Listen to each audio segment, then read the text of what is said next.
Welcome back to the Fast Life Podcast. I want to thank you guys for joining us, and I want to thank our sponsors. As you guys know, I lay down as many miles as I can every year, and my helmet of choice is a Simpson. Have you guys checked out the new Speed Bandit? It's a new helmet from Simpson that boasts a very affordable $279 price tag, but does not lack in style. I've had the Speed Bandit for quite some time. It's super lightweight and utilizes the same visor as the Ghost Bandits. Head on over to SimpsonMotorcycleHelmets.com to check out the models, finishes, and visor options, and also give them a follow on Instagram at Simpson Motorcycle Helmets. ThunderMax and their ECM computers are designed to provide your EFI-equipped Harley-Davidson the most advanced auto-tuning available, meaning that this computer tunes your bike to the conditions in the air and or simply providing the correct air-fuel mixtures for your bike's engine upgrades. Also, their iRide rear suspension is a performance air ride rear suspension, giving you the ability to adjust many aspects from the handlebar mounted touchscreen. This rear suspension is the best of both worlds. Check out these products and many more at shoptmax.com and use offer code FASTLIFE for 10% off. And don't forget to give ThunderMax a follow at ThunderMaxEFI on Instagram. I have had my 100% Made in America Invisivin sticker cover on my bagger for over a year.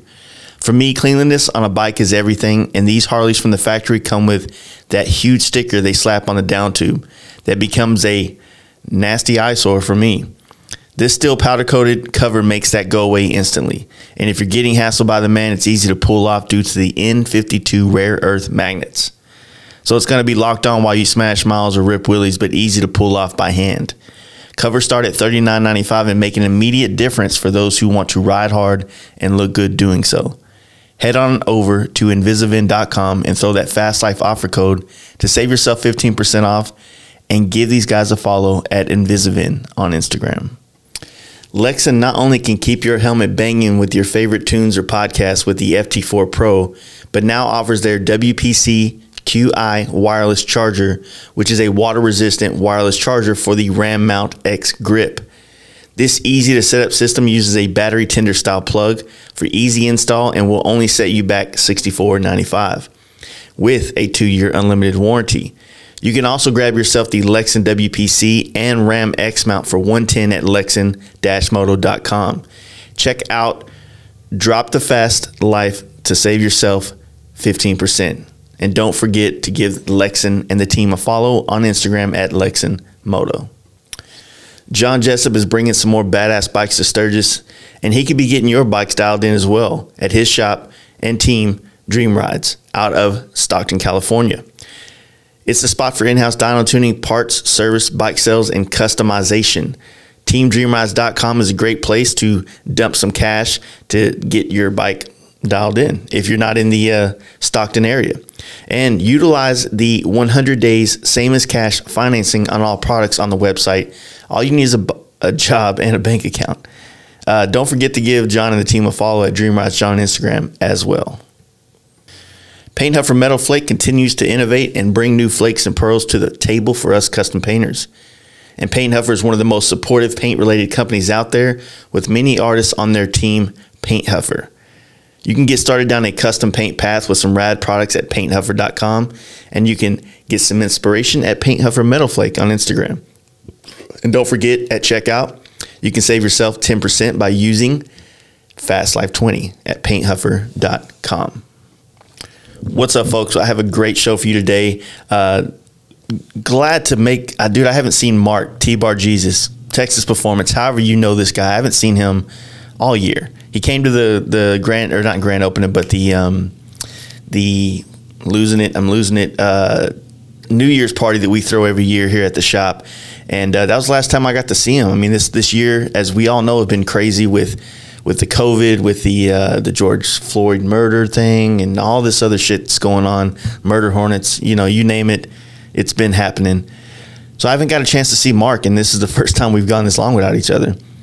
And a lot of things have been changing down there at Texas Performance with the addition and the partnership with Providence Cycle Works, which is Xavier. He is you guys may know who this guy is. He builds some really amazing choppers, and he's always been pretty local down there to the Round Rock Cedar Park area. And, you know, him and Mark kind of built a friendship and a respect for each other's side of the craft of motorcycle customization. So they are getting into a big new shop and they're sharing the space. They're not one company. They're still their own separate entities, but I'm really excited for that. And we got Xavier on this podcast with Mark talking about the move and the transition. And maybe you guys may or may not know, but Xavier is also a drummer by trade.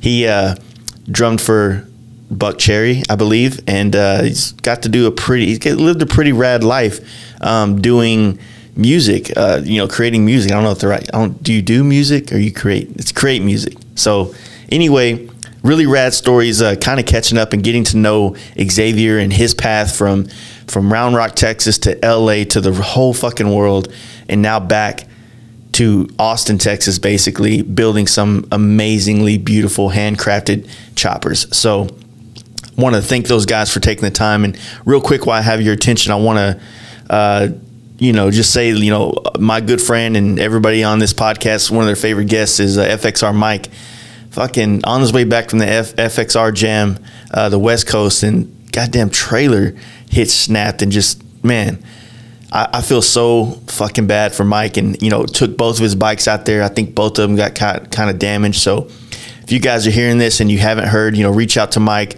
let him know you love the dude.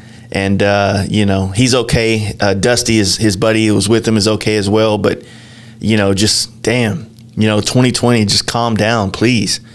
So anyway, just want to throw that out there. I hope you're okay, Mike. Hope things turn out well for you throughout this situation. And more than anything, man, I'm just glad you two guys are okay. I'd hate for anything to happen to you guys. So anyway, let's get back to it. I want to thank you guys for joining us. And here we go with episode 152. Let's do it. Hey guys, you ready to let the dogs out? Fast Life Podcast. Real quick, I just wanted to let you guys know that we recorded this in a small office and the air conditioner was blowing hard as fuck. So it's Texas, it's hot. For the sake of our conversation, we still needed that air conditioner to work.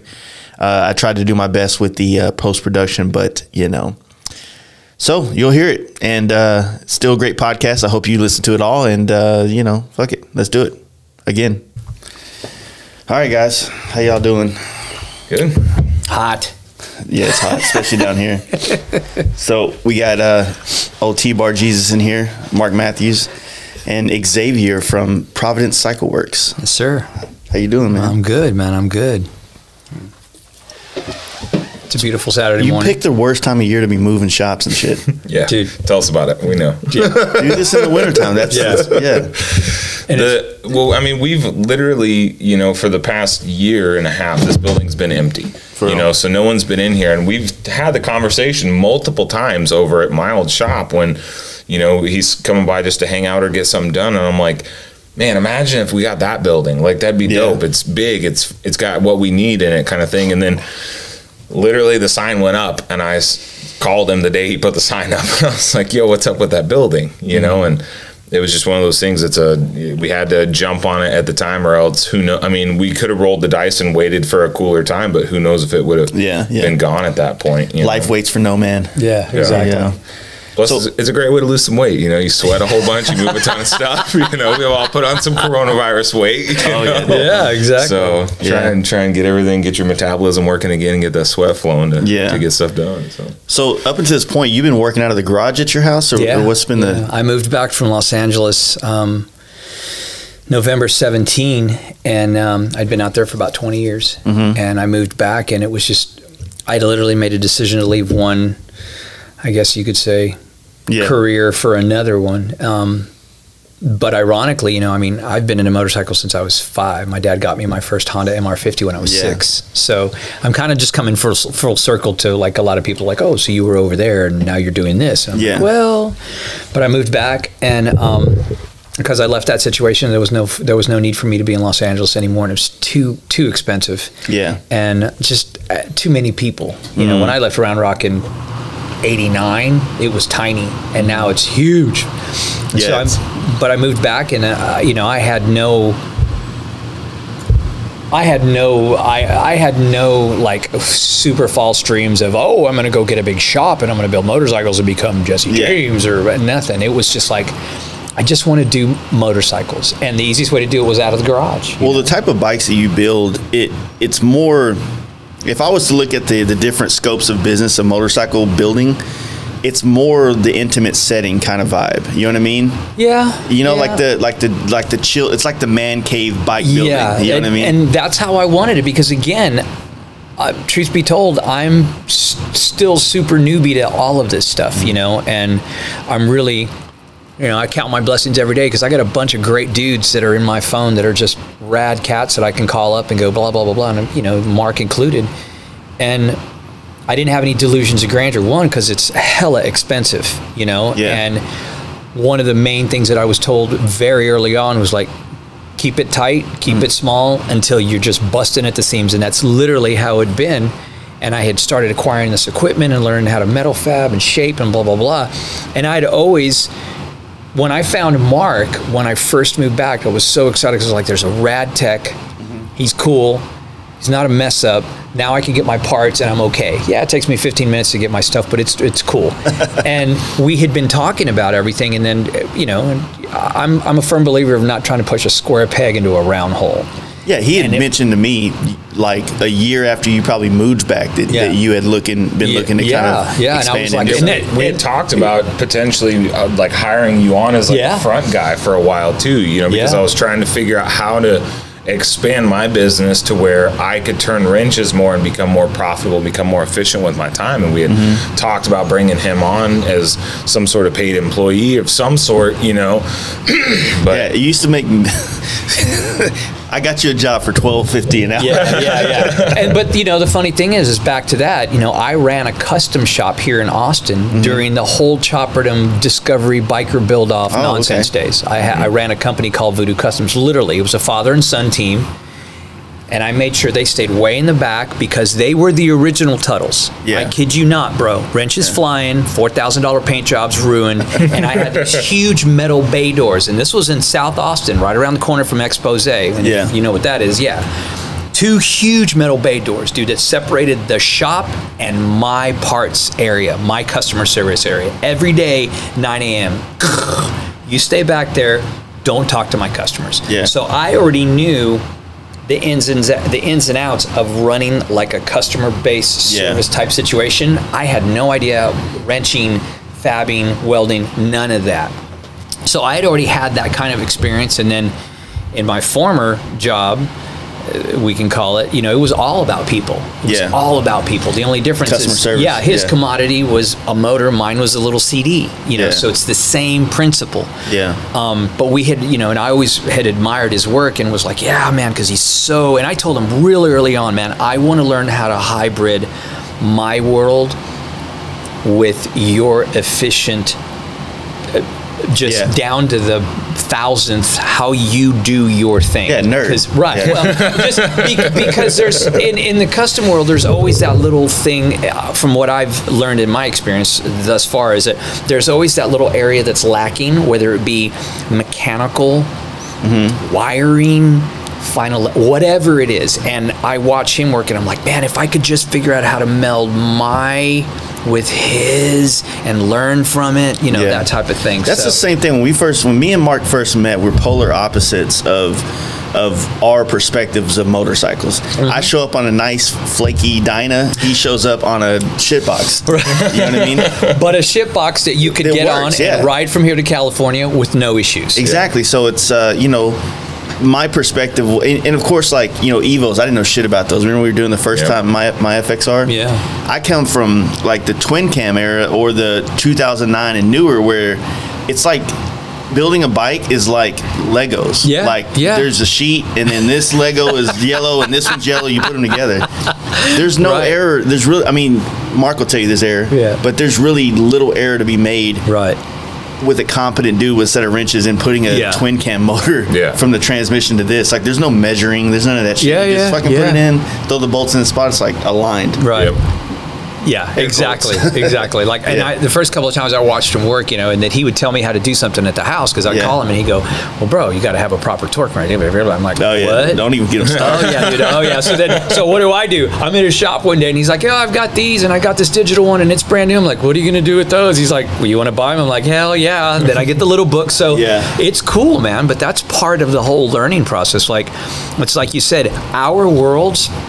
The only thing that's really common is the combustible engine. Yeah. Because my world is completely different than his, but at the same time, when you look at him, you meld those two. I mean, it's awesome, Yeah, I mean, that was the thing that we talked about when we talked about getting a place is like, if his business was any more or mine was any more as far as the types and the years and the scope of what we did, there would be like overlap. Yeah. Where someone could potentially be pulling money from somebody else's pocket. But the nice thing is that like, everything he does for the most part is shovel and older.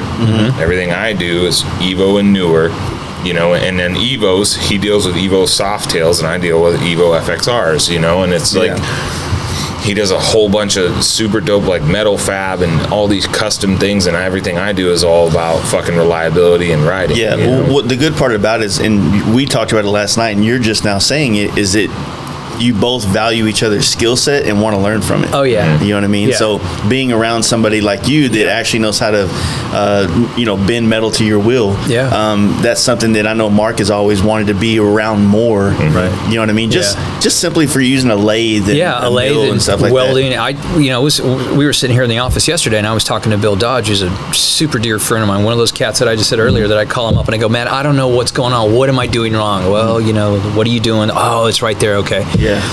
But the first thing he said when I told him about Mark was like, he's like, learn from him, because that's valuable knowledge that you cannot pay for it, even at one of those funky schools. Yeah. It's just not going to happen. Don't teach you shit. Because he said it's all practical application. Yeah. He goes, if you can put your two worlds together where you've got a bitchin' looking motorcycle that you can get on and ride to Colorado with no problems, that's the perfect world. That's what you're trying to achieve. And I was like, right. Yeah.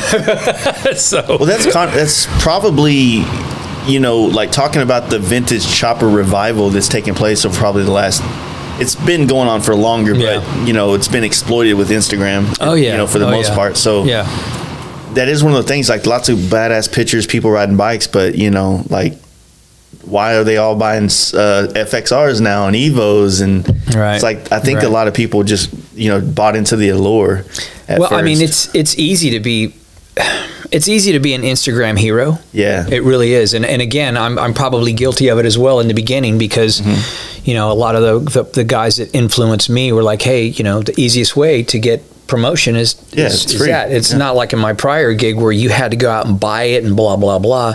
But at the same time, man, there's something to be said for not blowing your load all the time. Just it's kind of like I wish I could steal Steven Tyler's saying and use it on a bumper sticker or like on my shirts, but it's like he said, just let the music do the talking. That's exactly what I want the bikes to do. Just let the bike do the talking. Show up, it looks great, bitching, it shifts, it brakes. Yeah. The guy that pulls up to you on a 124 with a motor that Mark built for me, all right, let's go. I got $500 in my pocket. Let's do this, that type of thing. But I mean, like anything else, technology can be really, really advantageous. And it can completely screw you if you don't respect it. Well, it's a tool. It's a tool. Yeah, exactly. Just like a tool in the shop or a gun or whatever, it's all about how it's being used. It's an inanimate object that has no mind or soul of its own, and it's about how you wield that tool that makes it something that's good or something that's detrimental. Yeah. For like your prior gig to all this stuff, like just touching bases on some of that, how did you grow up in music just like you did the bikes to the point? Exactly. Because I mean, like, that's such a hard thing to get into in itself. You know what I mean? Yeah, like I said, I got my first bike. My dad showed up one spring afternoon on a Saturday with a trailer. He had a Honda MR50, which was mine. He had an Elsinore 125, which was my brother's, and he had that ugly orange Honda 250 SX one longer that said AMF on the side, the Enduro model. And to this day, I hated that bike back then, but man, if I had it right now, I would be in hog heaven. So I literally was into motorcycles way before I got into music. Yeah. But at the same time, I grew up in a Latin household where my brother was listening to Ted Nugent, Van Halen, Aerosmith, Nazareth on one end of the house. My parents were listening to Tito Puente and all kinds of Latino music. Yeah. And I was in the middle listening to pop radio. Yeah. So I had this awesome, like, just melting pot of music. And it wasn't till around 10 or 11 where I started really, like, getting into music and watching my brother and listening to different stuff. And because my brother was a trombone player and a guitar player, my dad was a vocalist. So there's been, my mom was a drummer. Okay. That's where the drumming came in. And one time we had moved and there was this snare drum case and I opened it up and there was a snare drum and sticks and a stand and a little thing. And I just went, cock, cock, cock. And I sat in the garage holding it in my knees, just da, da, da, da, da, you know. And then I went to see Kiss when I was 10, 11 in Beaumont, Texas. And it was the first tour with Eric Carr. And this is when you could do stuff like this. My parents dropped me off at the Beaumont Civic Center in front with a $20 bill, homie. And you're 10 years old. I'm 11. 11. God damn. 11. A $20 bill dropped me off and said, I will be right here at 10:45. I went in, I bought a ticket, I bought a hot dog, I bought a Pepsi, and I bought a jersey that I still have that looks like the size of a napkin. I've had it rolled up and put in plastic my entire life. And I saw Eric Carr play drums. And that was it, dude. I was done. And if you know anything about Kiss, there's a song called I Love It Loud, which starts off with drums, which is a straight 1-2 beat. Boom, gad, doom, doom, gad. And I just was like, that's it. Yeah. So that's where the music started. Come into, my later years, high school, Chicks, then Motley Crue. I see Tommy Lee and I'm like, oh, that's it. Forget it. I'm not going to college. And that was that. Now I was in Round Rock. Yeah. And I graduated in '87 and could not wait to move out to Hollywood. Yeah. And that's exactly what I did. So at that time, like, was it a lot more, it's like you said about being 11 years old, being dropped off at a concert. Like, I can't even... My son, I don't even feel comfortable leaving him in the QT parking lot as I go inside. Completely different era. And again, going back to that Instagram, when you're in Hollywood on the Sunset Strip, if you know anything about the Sunset Strip, it was all about what we're doing. Yeah. Dudes looking at each other, talking, chicks, tight dresses, denim jackets, leather jackets. You had to be a part of a scene. You couldn't just jump on your Instagram and go, oh, this and oh, that. You had to be in it. Yeah. And everything is so completely different now. Yeah, there's no way I would never leave my 11-year-old anywhere, but I don't even have an 11-year-old. But it was one of those things where the times were so different, and I was so fortunate to catch that thing that I was watching coming home from school and staying home on a Friday night when all my buddies were out getting hammered and, sleeping with chicks and doing scandalous, stupid shit. I was at home watching Headbangers Ball. Yeah, with my sticks in my hand playing on a pad because I was so into it. And when I moved out there, it didn't happen overnight, man. I mean, I moved back to Texas twice with my tail between my legs. And the third time, I was 34. Nobody moves to LA at 34 to try to become a successful musician. Yeah. Nobody, because it's not going to happen. And at that point, I remember talking to what would be my guitar player for the next 18 years. And I said, hey, man, I'm coming out. And this was way before there was any introduction about the Buck Cherry thing. It was just like, let's get together, let's write some tunes. And I was like, I'm putting it out there once. I'm going back out there. I'm going to give it everything I possibly got. If it doesn't work out in X amount of time, I'm going to come home, I'm going to knock some chick up, and I'm going to get a 9-to-5 and play on the weekends. That was literally my mindset. And, as the universe or whatever other power you be had it, I went out there and I did that exact thing, dude. I mean, I literally was working at a Harley shop running parts back and forth. And knowing more about the aftermarket world because of my experience here before than those techs did. And they're like, well, Was this in LA? This was in Glendale. Yeah, in Glendale. Okay. So it was literally Glendale. So you're still like that era. So we're talking late 90s, early 2000s? 2004. Okay, so. Yeah. Yeah, you're in the chopper craze going on right there. Right after, right after the whole biker build-off thing and I had moved out to LA. I took my drums, my car, my ex-old lady at that time, and my bike that I built at Voodoo. So I was working at a Harley shop during the day, eating my dinner on the way to rehearsal at 7:30, rehearsing till midnight, going home, sleeping in my guitar player's bedroom because we had to rent his bedroom because we didn't have any money. We were broke as, you know. So that's what it was like, man. So like when people go, oh, so, you know, yeah, it kind of came easy to you. I was like, hey, man, there's no Cinderella stories, bro. I've been doing this since, you know, music since I was literally 11. Well, it goes back to that whole consistency argument, like the consistent fact that you kept. Yeah. You know, I mean, yeah, I do the same thing for myself sometimes. It's like you do take some strides towards something and it doesn't happen, and then you come back and recalculate the angle you want to hit it again. Right. Well, you recalculate the mistakes that you probably made the first couple of times, because that's exactly what it was. And it was very similar to this. You know, it's just a matter of, and it's true, they always say, you know, you can do anything you want to if you put your mind to it. Yeah, well, that's the mind. But then you have to do the work. And that's where it comes in, and whatever it takes, whatever. And you know, I rode that bus for a long time, and it was great, dude. I had a blast. I really did. But it got to the point where it wasn't fun anymore. And my old man always told me, if it's not fun, don't do it. Even with this, if this stopped being fun, I'm out. I'll go get a job at Home Depot and be cool with getting my salary a week and, you know, my 3 meals a day, and life is good, you know. But it was just time to, and in that course of doing all that stuff, that's when I met all those guys, Billy Lane and all the cats that literally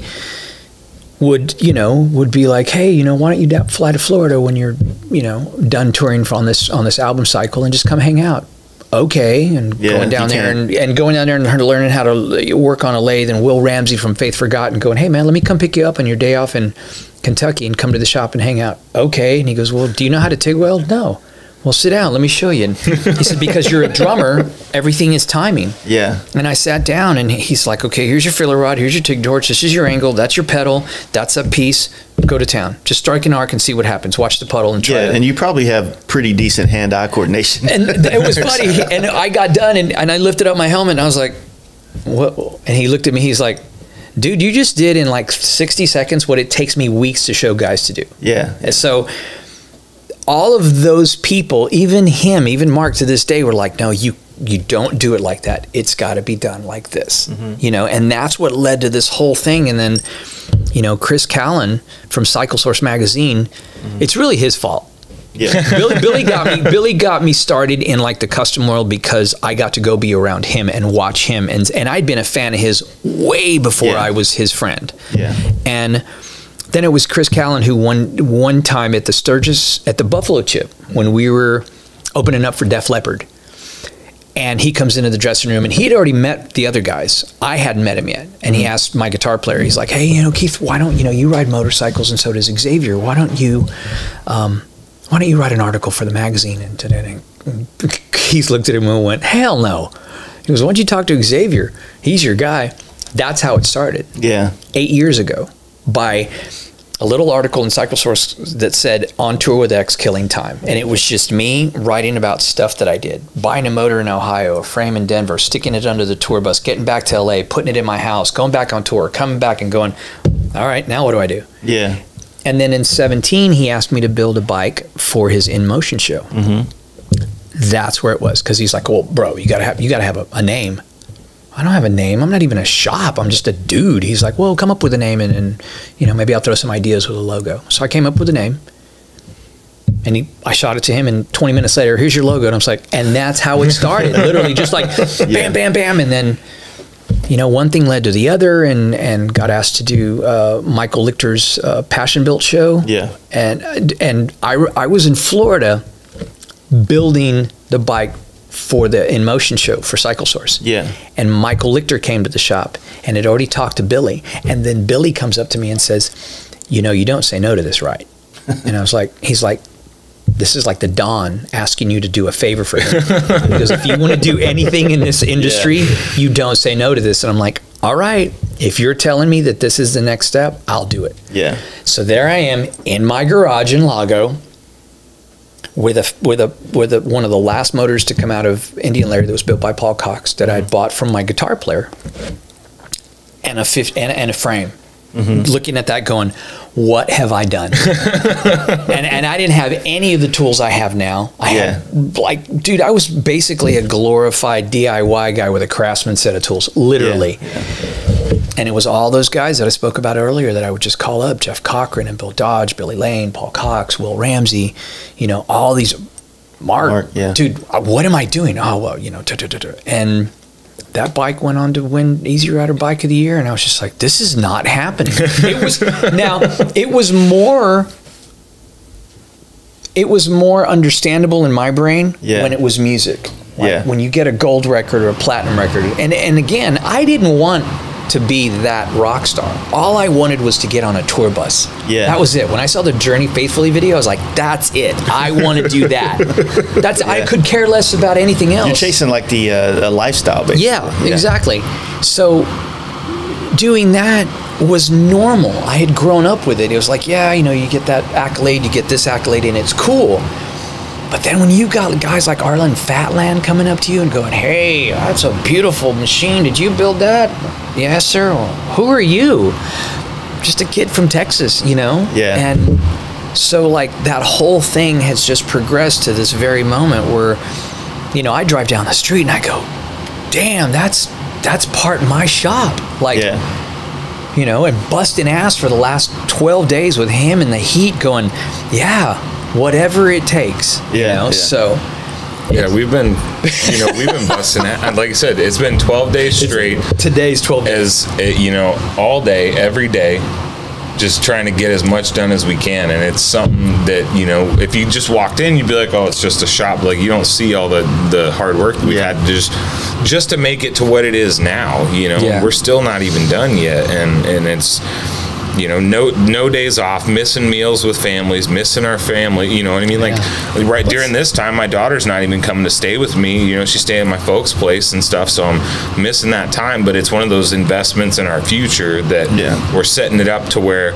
you know, now we can get more done, we can be more efficient with our time, so I have more free time potentially to spend with her. Plus, we're setting up spaces for her to come up here and hang out, you know, and on both sides, everybody's family's been super cool and supportive. Like, hey, we understand this is a small portion of time where you're going to have to kind of do your own thing and not be around us, but we're all willing to kind of put up with that to help you see your goals, you know. So it's crazy you're just bringing up the time thing. It's like I feel like just now in my career I'm starting to see that, not that downward spiral of like my popularity or relevance in the scene, but just like all of a sudden now all that no days off, no vacations, missing all my kids' events to try to continue to feed this dragon basically. And now I feel like, fuck man, like I can take the weekend off and not feel guilty.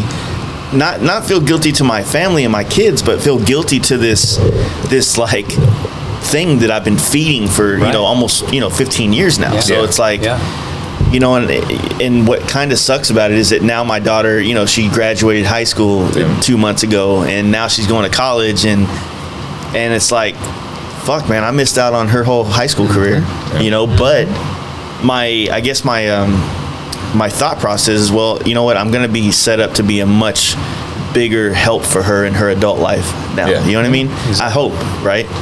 But my son's going to get a lot different upbringing than she got. You know what I mean? Which I hope doesn't fuck with her head later on. But no, I think because she's going to college in Panhandle State University, which is like in the Panhandle of Oklahoma. I don't know how she found that school, but they gave her a scholarship for soccer, so she's on it. And I'm like, hey, that's a good idea. But I think I'm gonna ride up there and see her before Sturgis and hang out with her, and then meet all the other guys on the way to Sturgis, like, because they're gonna be coming kind of close. So right on. But yeah, man, that's what's kind of crazy about it, is like you know, building this thing. It's like what you're having to do now is kind of start over in this new career at 52. Who does that? You know, the other day when we were moving, I was thinking to myself, you know, it's just as too, because there's been a couple of guys that have helped, but I know that with him and with me, we have a certain way of the way we want it laid out, and it's a lot easier for us to just tackle it together and independently to put it to where it needs to be. Yeah. And I was like, man, I picked the wrong age bracket to do this. I did this all backwards. I should have been doing this when I was 20, because I'm watching him lift stuff that there's no fucking way I could lift what he lifts, bro. No way. And I'm just like, I'm old. And then the other day we were talking, he's like, yeah, I'm 31. I was like, wow, I'm 20 years older than you. I was 20, already doing scandalous, dastardly deeds of the rock and roll scene when he was born. Yeah. That's what freaks me out. But again, you know, to touch on what she said, you know, we're doing now what we feel is necessary to set it up for the next run. Because like you, I missed out on, I don't have any kids, but I have a goddaughter that I've held in my hands when she was an infant. Yeah. She's now 16.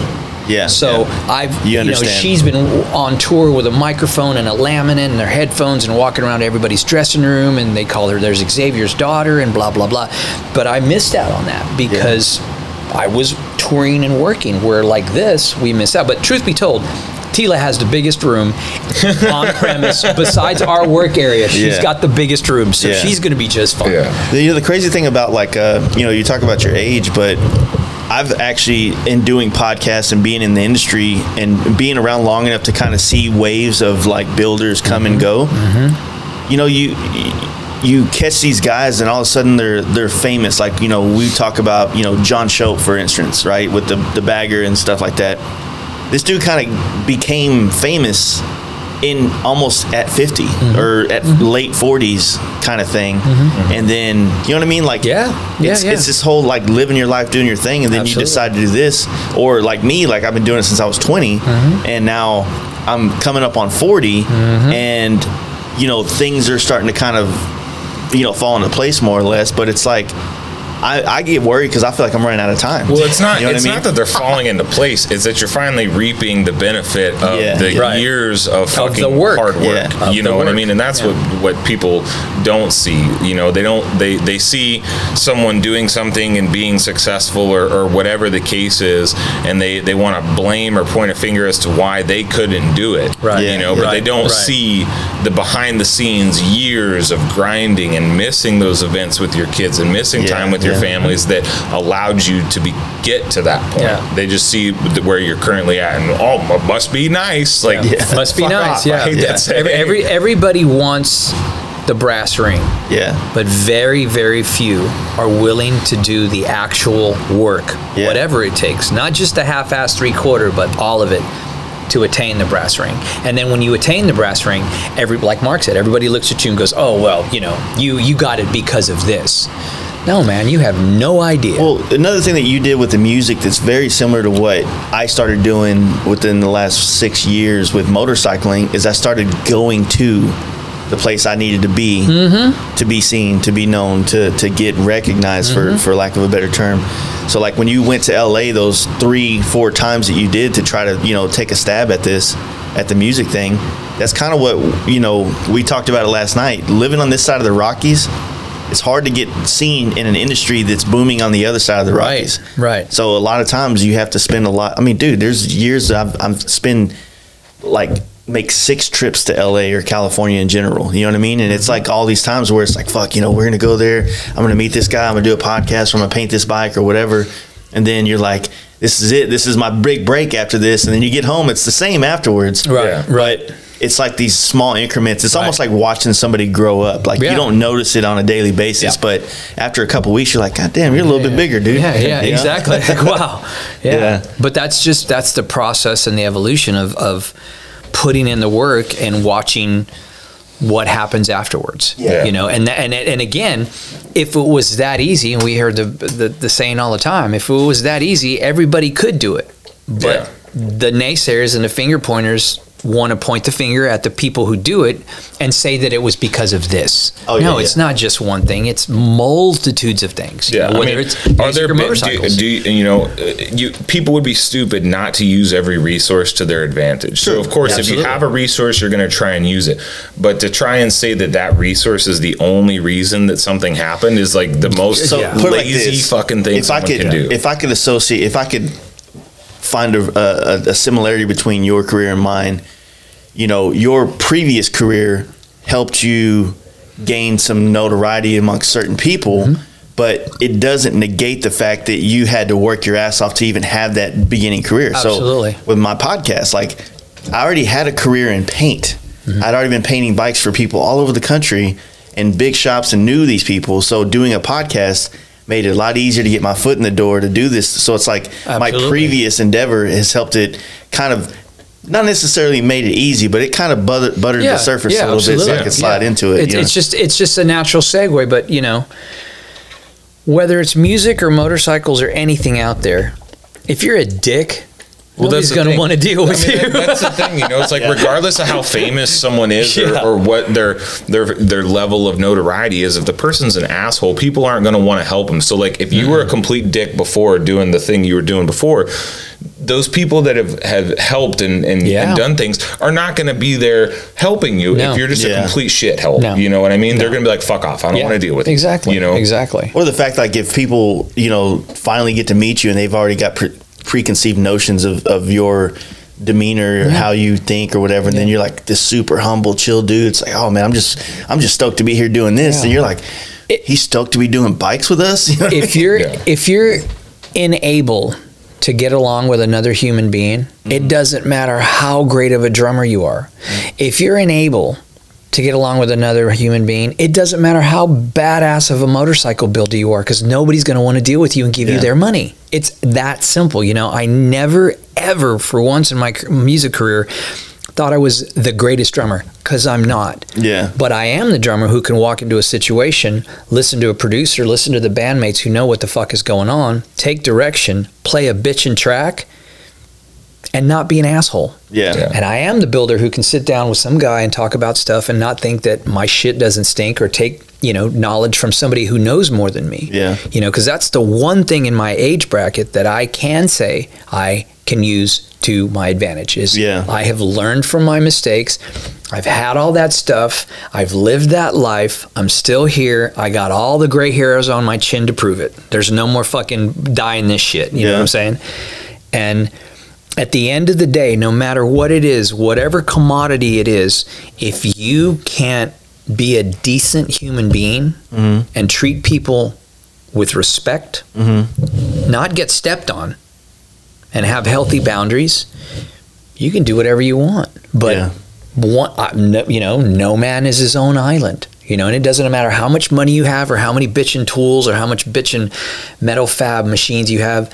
If nobody wants to deal with you, who's going to see your product? Nobody. Yeah. You know?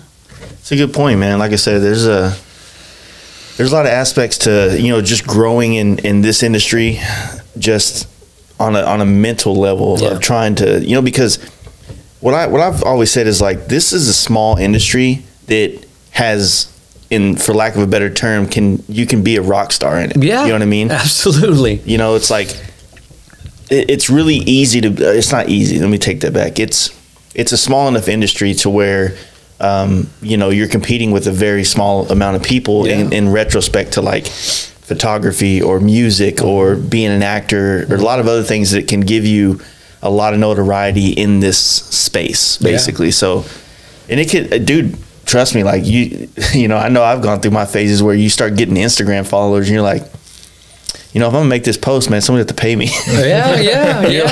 You start thinking about, like, you start getting that head. Yeah. You start thinking about that stuff. Yeah. And it's tough, man. Like I said, because, you know, it's just tough to navigate sometimes, man. Like, how do you know, I don't want to be the dude that passed up an opportunity because I was too nice. Right. I don't want to be the dude that was too much, too pushy. That's just and push myself out. It's and, all balance. Yeah. And it's funny, you know, you said this industry, being that I'm in that magazine and dealing with them weekly, he's got his finger on the pulse. And the industry, the motorcycle industry right now is in such an imbalance that it is not required, but it's really, really important that guys like you keep doing what you're doing, and guys like Mark and guys like myself, for the right reasons. Because there's a lot of cats out there that are doing it all for the wrong reasons, man. And those cats, like you said, those builders that are no longer around, those podcast cats that are no longer around, anybody in the industry that's, you know, kind of trying to get that thing the wrong way. Yeah. Or for the wrong reason. Or for the wrong reason. It's like, I always have believed in, I never wanted to be a superstar shooting star in any way, shape, or form, either it's music or motorcycles. I always wanted just that nice little ascension and just kind of do that thing and stay there. You know, the key is passion. Yeah, that's the thing. Always. If your number one goal is fame or money, you're gonna, I mean, you might be profitable for a little while and ride a small wave of something, whatever it is, but you're gonna fall off at some point. But if your main driving factor is passion, that as long as you don't lose that passion, you're gonna continue, and then it becomes that thing about time in and being consistent. You know, if you're passionate, you're going to be consistent because you're not going to be chained. You know, you're not going to be doing stuff. You actually brought something earlier up about, like, if you no longer are happy doing something that you would, that's a really tough thing to do too, because, right now I'm not trying to, like, say I'm fucking depressed or anything like that, but basically, like, you get into points, even with me, like, where I made a post not so long ago, and I think a lot of people thought I was like put them on cut watch, basically. But it was like, look, man, like, I am so stoked that I'm where I wanted to be 10 years ago. Like 10 years ago, I was like, I want to be doing this kind of paint work. I want to be on this level. I feel like I'm there, but I don't look at paint the same way I did then. I don't have another 10-year plan for it. I'm like, I hit that 10-year plan and now I'm here. But I don't look 10 years from now, like, man, now if I could just be doing this in space, you know what I mean? There's nothing else. I'm going to paint the SpaceX rockets. So like, there's this point where it's like, I spent so much of my life doing paint, and now I'm so enthused and, like, inspired by other things, like you're saying. So I feel like I'm cheating on my thing. Right. Investing in photography or podcasts and these other things that I want to do, because it's taken away the time that I used to spend fully just painting bikes and stuff. But it's really not, because that machine in front of you, your photography, is still a creative outlet for what you do. It just has gone from a paint a paint booth and a respirator to something else. So the passion is still there. It's just kind of transformed and mutated into something else, just like my situation. And there are guys who were completely fine with starting at 20 and dying at 70 doing the same thing. And then you see those guys who are really good at what they do, started at 20 and at 60 are miserable as fuck. That's why those are those guys that just, doesn't matter how great of an engine builder you are. Man, if you can't just sit down and have a bottle of water or talk to somebody, and what are you gonna do? I figured I know I was kind of don't really have the passion for it anymore. Because when I see another painter do something badass, it inspires me, like, competitively. Like, fuck, man, like, that's dope. I got to do something better than that. Not as like a put them down kind of thing, but just as a self motivation to kind of push towards a progress or whatnot. So I feel like when that goes away, when I'm like, that's cool, I don't care anymore. But those things that you know how to do, that you've learned in your experience over the years as a painter, they're not going to go away. And it's because, like, when I pass my home office at home and I look at my computer and I see, my motorcycle stuff, and then I see my drum set and I go, I should probably play today. And I don't. And then I go by it the next day and I sit down and I whip out a couple of 30-minute so that's what I'm like, oh, okay, cool, we're good. So do you kind of find yourself missing any of that at times, like say with music nowadays and stuff like that, with feel like you can come back into the space again? Music is like motorcycles. It's constantly ever changing. Now there's some staples or some foundations and all that stuff, but I'm so not into the music right now that's out there. It just doesn't do anything for me. And that's just me personally speaking as a rock drummer. My brother needs a drummer in his band. But I still love music for music's sake, and that's why I left that situation, because I was beginning to not love music anymore, and that's not the kid in me still at 11 that loves to sit down and play drums for drum's sake, not for the money or the bitches or the booze or the dope or the accolades, none of that, just that thing. What I miss about all of that is being on tour somewhere and calling like Mark up and going, hey man, I'm going to be in town. We're playing with so-and-so. You free? You want a couple of tickets? I miss seeing my friends all over the world. Oh yeah. I miss sitting down on a drum set, which is basically, it's caveman, bro. Come on. Yeah. I'm hitting things with pieces of wood that make people go ding, ding, ding, you know. I make titties bounce is what I do. Yeah. I miss that because those people for an hour and 20 minutes got to leave their life. Whatever's going on in their lives, they escaped, and I was responsible for creating a foundation beat for them to have a good time. Yeah. And them sing back songs to me that at one time was just an idea. So I miss that aspect. Yeah, that everything else, all the bullshit. Dude, there's more divas in the motorcycle industry than there is in rock and roll. Let me tell you. let me just be straight up, okay? I can imagine. I miss that part of the creative process, about that thing, like building a motor, and every spacer has to be in every, and like when I'm welding something, or just that process. Mm-hmm. And I always trusted in that process. I miss that. What I don't miss is all the other crap that goes along with it.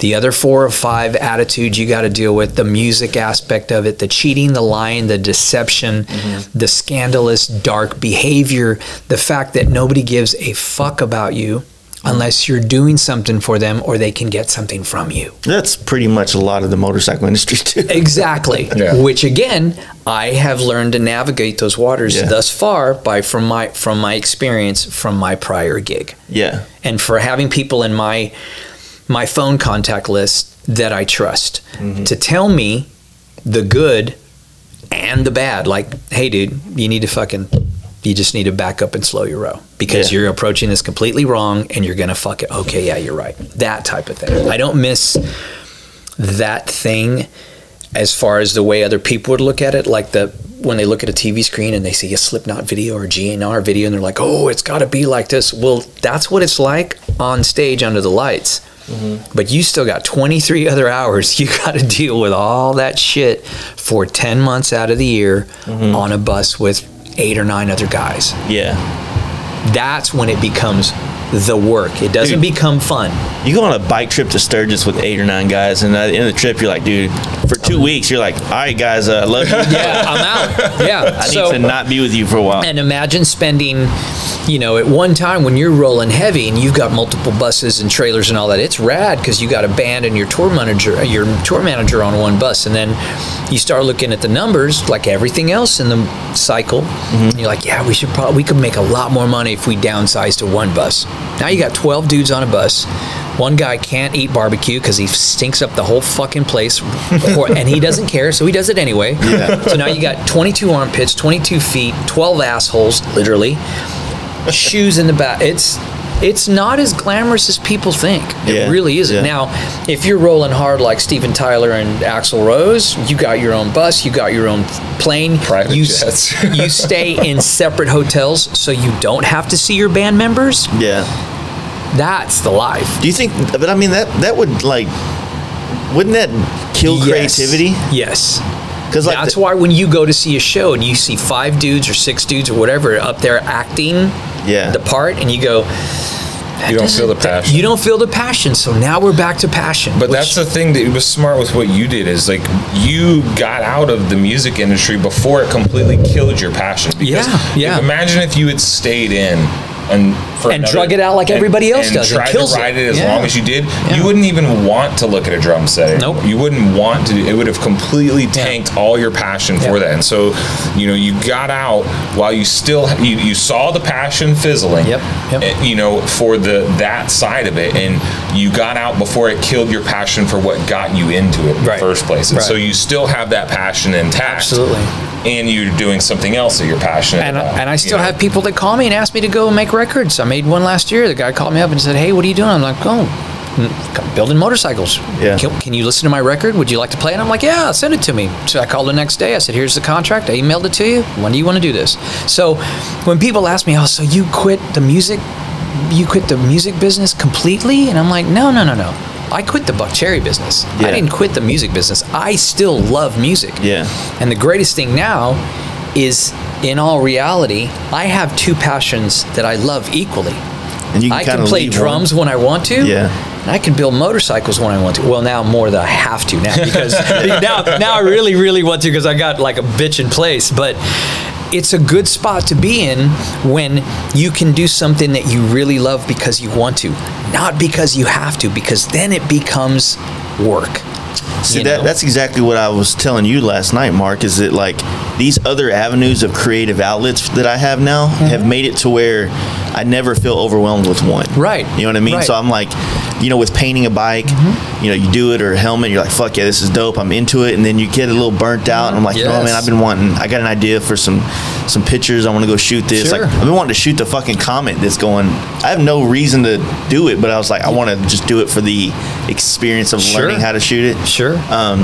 You just like find these other avenues. Like, I don't know, what's your other avenue, Mark? You don't seem to do much but wrench on bikes and go home. And I mean, my thing is my daughter. You know what I mean? Like that's my I mean, everything I do is for her. You know what I mean? And like that's what's kind of sucked about this whole situation with moving, and even before that, this coronavirus stuff, where daycares were not an option, and I was losing a ton of time, and I realized I was getting depressed because I wasn't seeing my kid. It's been me and her for whatever 3-something years now by ourselves. And so I'm used to every day seeing her, coming home, spending time with her on the weekends, doing stuff with her, hanging out, watching movies with her, whatever. And then all this stuff hit, and I've had to kind of rely on my folks to help out, because we didn't want to put her in daycare during all this. I didn't have the time to be able to stay at home and teach her the homeschooling stuff when they were still in school, and make enough money to support a house and a shop and everything else I needed to get done. And I found myself getting really, I don't know if it's depressed or whatever, but like in a bad mental state, just because I didn't have her there. And so I had to make some change. And, that's part of what this is to try and make some changes so that I can have her here more, even during these stupid fucking times we're going through, and have her set up with her own little place where she can come and spend time with daddy at work and hang out here. And she just wants to put on a movie, that's fine. Or she wants to come into the shop and start learning. I mean, she's always said, she goes, I want to learn to work on bikes so I can work with you. And I'm like, dope, like let's fucking do it. You know what I mean? Like let's make that happen. And so that's what a lot of this is trying to, number one, become more efficient with my time at work. And because I mean, you'd seen the old shop. I was busting at the seams with places to put shit, to not only become more efficient with that, but become more efficient with my family time too, and try to include family in more of what I'm doing every day, and I mean, that's what I do, and that's my thing that gets me. Dude, this whole year, since from March to even now, it's like it's been this like avalanche basically of like catching more shit on the way down. And it's, I ain't gonna lie, I think I was talking about it in the last podcast I did, where I was telling you, we did that trip to the Smokies, and man, like I was bummed out most of the trip. Like this was right after the riots were taking place, and for lack of a better term, we're going into the deep south. You know what I mean? Yeah. And it's just it's very polar opposite there versus like being in Dallas, where I mean, it feels pretty normal to be hanging out at a bar and there's a very diverse crowd there. It's like it's not like a bigger deal, but that stuff kind of played on me, and especially I got my kids are mixed, so I'm dealing with the fact that I have an 18-year-old daughter that is getting all her politics on Facebook, that doesn't know anything about this world, but is getting it in these little clickbait fucking bites, and you're trying to tell her, like, look, don't hate one side of your heritage because social media is telling you to, like under, you know what I mean? Like that's a very tough place to be, in all this stuff. And then, like my son, his mom, is using his he has an Instagram because he did the modeling stuff and shit, but it's not like him posting, he's not on Instagram, it's just his mom putting it on there. But then his mom's like using political statements for my kid. I was like, dude, what the fuck are you doing?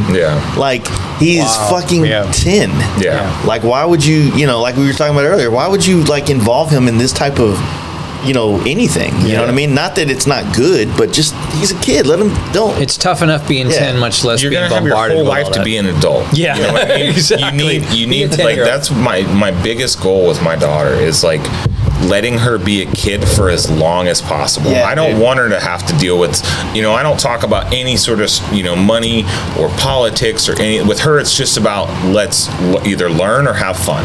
You know what I mean? And I want you to just be a fucking kid as long as you can, you know, and because once you become an adult, once you make that step to having adult problems and knowing adult issues, you can never go back to being a kid. Yeah, exactly. The innocence is gone at that point. You know, one of the biggest things, and this can kind of all play into this, is that goes on. It's the talk with Harley. It's everybody. It's about getting younger people into bikes. You know what I'm saying? And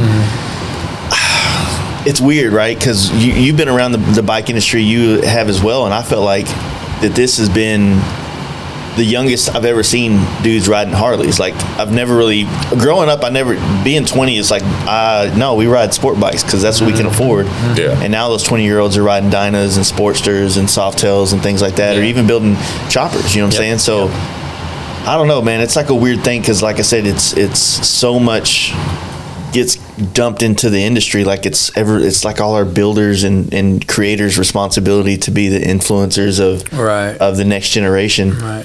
But again, with all of that, I mean, how many are doing it with depth? Yeah. And realness and passion and all that. Yeah, it's the passion. They're doing it for this you know, Instagram fame. Right, you know what I mean? Look, if I do this, then I'll get this many followers and this many likes, and I'll get this, and I'll get to do this, and that's great. I'm not hating on them, but like, let's say Instagram disappeared tomorrow. How many of those people would still be in the motorcycles? Oh, would be into motorcycles. Just would still love motorcycles pre Instagram. Yeah. You know, because, you know, all of the elders and the icons were all pre-Instagram, pre-Facebook, pre-MySpace. Yeah. You know, the only way to get motorcycle information was a fucking magazine. Yeah. Much like the music. You could only get Hip Parade or Metal Edge, Circus or Cream. That's how we got our information. That's how, you know, when you got that new Easy Rider and you pulled off the wrapper and you opened it up, and first you looked at the centerfold for the titties, and then you looked at Donnie Smith's brand new FXR with you know, that was stimulating the brain. Now it's not. Now it's as simple as post something on Instagram and this 20-year-old got that, and okay, that's all bitching, and it has its place. It's fleeting. It's a 0.3 second flip up into the air of the web, and it's gone. Yeah. But how many people, after it's all said and done with, stay in the business? Yeah. How many? That's going to be the right. That's the telltale sign. Yeah. And here's the deal: we don't know. Yeah. We don't know the future. The only thing that we know is for guys like us to sit around on a Saturday talking about motorcycles, and there's other people doing it around the world, getting ready for Sturgis, blah, blah, blah, whatever it is, that there is a responsibility on our ends, you know, for the right reasons. When people ask me all the time, well, you know, is it cool to be a builder? Sometimes. It's not cool all the time, you know, but I do it because I love it just as much as I did when I loved music, and I still do. Yeah. But in reality, much like you said about the builders from the past that you don't ever see anymore, and I was just doing this last night, I bought 500, was it 500 or 400 Easy Rider magazines from a buddy of mine. It's good because I just bought I've been going through eBay and buying a year. Yes. You can get a whole year. Yes, you can get a whole year. And I bought those, and I was sitting there looking in it, because every night when I get overwhelmed with this, I go back to this simplicity. I put on some music, I have a nice cup of tea, and I look at an Easy Rider magazine. And sometimes I'll do it with Modern Drummer, you know, just because I like to. And I was looking at all these motorcycles and all of these builders that even back then, to this day, I've never heard of again. Yeah. So my point is that the people that are in it now, not for the Instagram fame or for anything other, and even more so for the fashion fucking fame. And I can go on for hours on this, bro, trust me. And I had a pedestal once on Cycle Source magazine when I did my column, and then somebody called me up and said, you might want to rethink this one before because we'll send it out. We'll send out whatever you want, but you're going to get a lot of hate mail. So I had to rethink it. But it's not about the grease and the gears and the function and the brotherhood or sisterhood in the true meaning of it. Mm-hmm. It's about, if I do this, other people will look at me like this. Mm-hmm. I will be viewed as this. And that will work itself out. Because there's still going to be guys like you driving around the fucking country doing what you do. There's still going to be guys like Mark and still be guys like me. Whether it's a big shop, a small shop, it doesn't matter.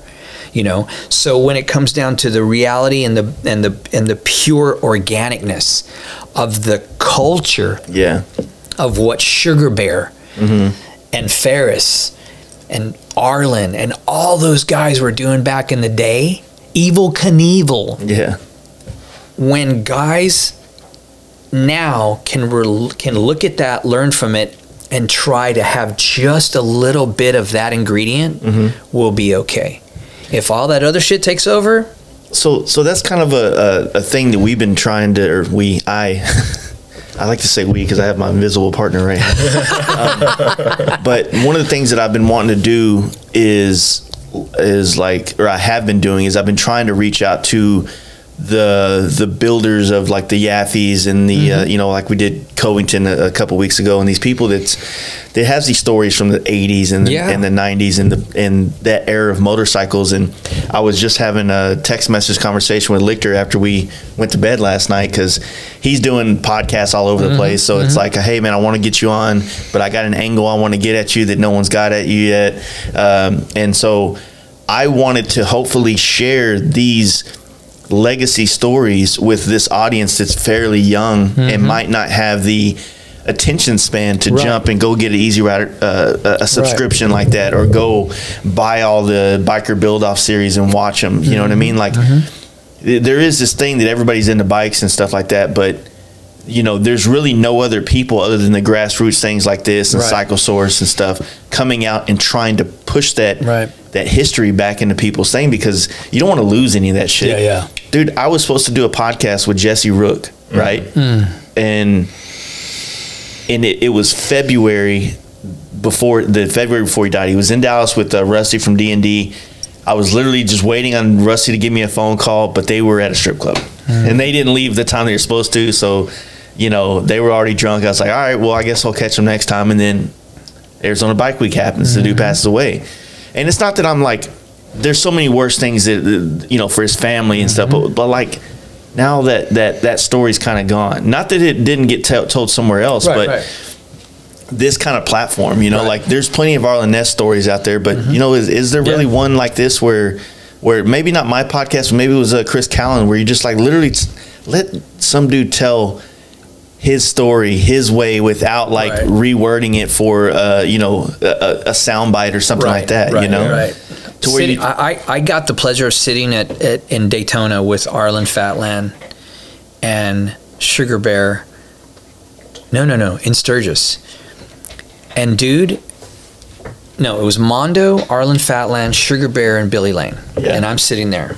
And the first thing I'm thinking of is like, what am I doing in this crowd? I don't belong here at all. I'm a kid from Round Rock, Texas, who got lucky enough to play drums around the world, and now I'm building motorcycles, and mine's right there next to oh my God, it was at the exhibit. And these four icons are talking motorcycles. And I felt like that fly on the wall, like listening to the way Sugar Bear was talking about the 60s, and it was so amazing. But just like you said, if the younger generation, or the generation now, not even the younger generation, bro, but the generation now doesn't have that willingness to go back to where it all started and where it came from, what good does it do? Because you can have all the money and go buy a 1947 knucklehead motor with the title for $16,500, but if you have no idea where that motor came from, what chassis, what year, you know, what good does it do? There's no history, and that's the thing. Everybody is so neglecting, I say this, the younger generation, the now generation, the now point and click, has no idea about the history of the culture. Not like if we wear this vest, grease our hair back, look like this, then we're cool. There's you know, like and I don't mean to bag on like the vintage chopper revival, but they picked some guys, rightfully so, like Tom Fuel and, you know, David Mann, that were very pivotal parts of the industry, but they seem to skip over guys like Ness and Perowitz and these other people that also evolved from that 60s era, 70s era chopper to the billet chopper to the bagger world. Whether you like their motorcycles or not, whether you like their paint color scheme or not, it doesn't matter. Those guys are responsible for why we are sitting right here, right now. And that's what bums me out the most, is when you see all these males and females acting like they think they know what the fuck is up, but if you walked right up to them and asked them a detailed question about a history of that motor and who built a bike that they would not have, they don't even know who Don Hotop, Donnie Smith, any of those cats, Freddie Hernandez, they don't know who that is, you know, but they've got the garb, they've got the look, they've got the beer, they've got the lingo, but they don't have any idea where it came from. And that's what, you know, it's important to, it's great, that's cool, you're doing it, that's metal. But do you understand where the history came from that allowed you to look this way, sound this way, be in a clique this way? Probably not. Yeah. Do you understand why that thing is cool? Right. You know, know that it's cool. You know that thing that you bought or have is cool. Yes. Do you know why it's cool? Right. Do you know why that thing is important to people? You just know that it's important, and if you get it, you're going to get these certain notoriety and this certain thing online and all that, but you don't know why. Right. You don't know what it boils down to is the fact that back to what you said, it's the people that have passion for this, have a respect and understanding for the godfathers and the pavers of the concrete so that we can ride on it kind of vibe, you know. And like I said, it's really hard to try to force, you know, because like I said, you take a Dyna bro, right, that's all about Dynas. They're no different than the big wheel bagger bro, right? Not the fact that they are riding their bikes a little bit better, not that nuance of it, but the fact that you're picking one bike and you're tunnel visioning the entire other world of motorcycling. Alienating everybody else. You don't have to ride a big wheel. You don't have to ride a billet chopper or a fucking, you know, a Denver chopper from the 70s. You don't have to do any of that. But you should probably know about it. You should, you know, if you really love bikes, for me at least, I've learned that over time I evolve into like, you know what, I'm kind of bored of this bike right now. I want to reignite my passion. Let me ride this. I met you on the come down of the big wheel bagger thing, and I bought a Dyna. Like, hey, I'm looking for new friends. You know what I mean? All right. And my life's been pretty awesome since. You know what I mean? But at the same time, it's like I needed something new because the scene, the people, it got pretty muddy. You know what I mean? And it was taking away the fun and passion for riding. That's what happens when a scene gets popular. When a scene gets popular, people come into that scene that don't have that passion, and then it does muddy everything, and you start to have to deal with egos and all these other things that those people bring in with them into that scene, you know. And that's what it was with the big wheel thing, is they brought in a different, like in the motorcycle world, what's cool about it is that if you ride your bike and you build a cool bike, or you just whatever, you're cool, or like, and you got to be cool. But I mean, like your personality, you're a cool dude to be around. But then it got to a point where it was like, you know, we talked about it with the performance baggers last night. We don't want to see this thing turn into just a big money pit of like who has more money, and starts to trailer their shit everywhere. Like, don't get me wrong, I'm starting to open up to the trailer aspect because like I want to do the Pacific Northwest pretty bad, but it's like if I could trailer to LA and fucking just I can't physically take a month off of work, man. I'm not at that point in my life. Right. You know, but you know, I don't know. I'm still on the fence with that whole concept. I just won't go to the Pacific Northwest until I can. The thing about Dynas and the Sportsters and the big wheel baggers and the hardtails and the knuckles and the shovel, you know, the greatest thing about motorcycles is that it's a personalized, unique, individual taste. Because if we all rode the same fucking thing, it'd be pretty boring. You know, the bad part about that is when those individual, unique tastes are lumped into a category, placed in a box, and there's nothing else that they will look at, then when that type of attitude coupled with a bad attitude period, Yeah. then you get a bad rap. Yeah. You see what I'm saying? Yeah. And the guys that do that type of stuff, I love to sit there and watch them when they roll up on whatever specific motorcycle clique they're on. Yeah. And watch those cats, how they act towards everybody else. Yeah. I kind of go, all right. You know, I said it earlier, people come and go in this stuff, right? And I've always looked at it like you have to evolve with times. Sure. You know, so like you look at Perowitz or Covington, who's been, you know, like this year, the Lichter Show, it's the 20 years in business, right? To be 20 years in the motorcycle industry, like as a business, like the same name you started with, like that's hard. Dude. You know, and you have 20 years. And there's some guys, maybe Billy Lane, guys like that who built a bike and became so known for that bike that he can live the rest of his life building as many iterations of that bike as he wants because there's still a demand. Same thing with Jesse James, guys like that. But you know, for some people, like they have to go with the times. Like Covington's employees, like 20-something people. You know what I mean? That's a big small business. Yeah, you know what I mean? Exactly. So you have to roll with the times. You have to put your touch on the new bikes. Yeah. You know, like a Billy Lane or yourself, the smaller thing they continue to do the. I don't want to say this in a bad way, but do that bike like. There's not going to be a big wheel bagger come out of Providence Cycles anytime soon, right? So you don't have to get do you a that. 33. No. Yeah. not because not because I don't like them. Yeah. But because it's not something I would ride. Yeah. Like, isn't that kind of like the most craziest thing? And I don't mean to take a stab at it, but that totally you have the Hell Yeah Brother music, man. Right? Wouldn't it be just a perfect picture for me to be rolling on a 30 listening to Crazy Bitch? Yeah, of course. All fucking blinged out. Fuck yeah. And I'm brown. I can pull it off. Hell yeah. You know, but I was talking to Jeff Cochran from Speed King the other day, and we were talking about my venture, and he's just like, you know, just keep your head down, keep working. Yeah. That's it. That's all I can tell you. And as a guy who got asked to do that 20-year gig, because he's been in it for a long fucking time, you will never, ever see a bike come out of his shop that doesn't look like one of his bikes. His style is one of my favorite of the chopper The same vibe. way with Billy. As diverse as Billy was, when you see one of his bikes, you go, oh, that's a chopper zing. Same way with Jesse. So there's this influential style that is noticeable on a machine. Now, the guys that did switch it up, because of whatever reason. Paul Yaffe, look at Yaffe. Yaffe was building softies, pro streets, and ridges, and all of a sudden he got into the bagger thing, and it's worked out really well for him.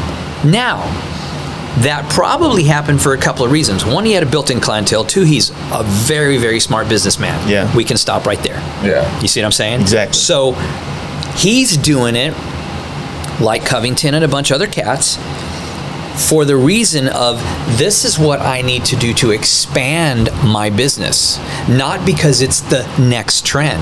Because like music and fashion and everything else, trends come and go. Yeah. Period. And they are. The bagger thing is kind of doing its thing. The Dyna thing, the FXR, da-da-da-da-da-da. There are certain things that will always stay a meat and potatoes staple situation. Yeah. What those are, I don't know. Well, Because for sure in the motorcycle industry, it would be the chopper.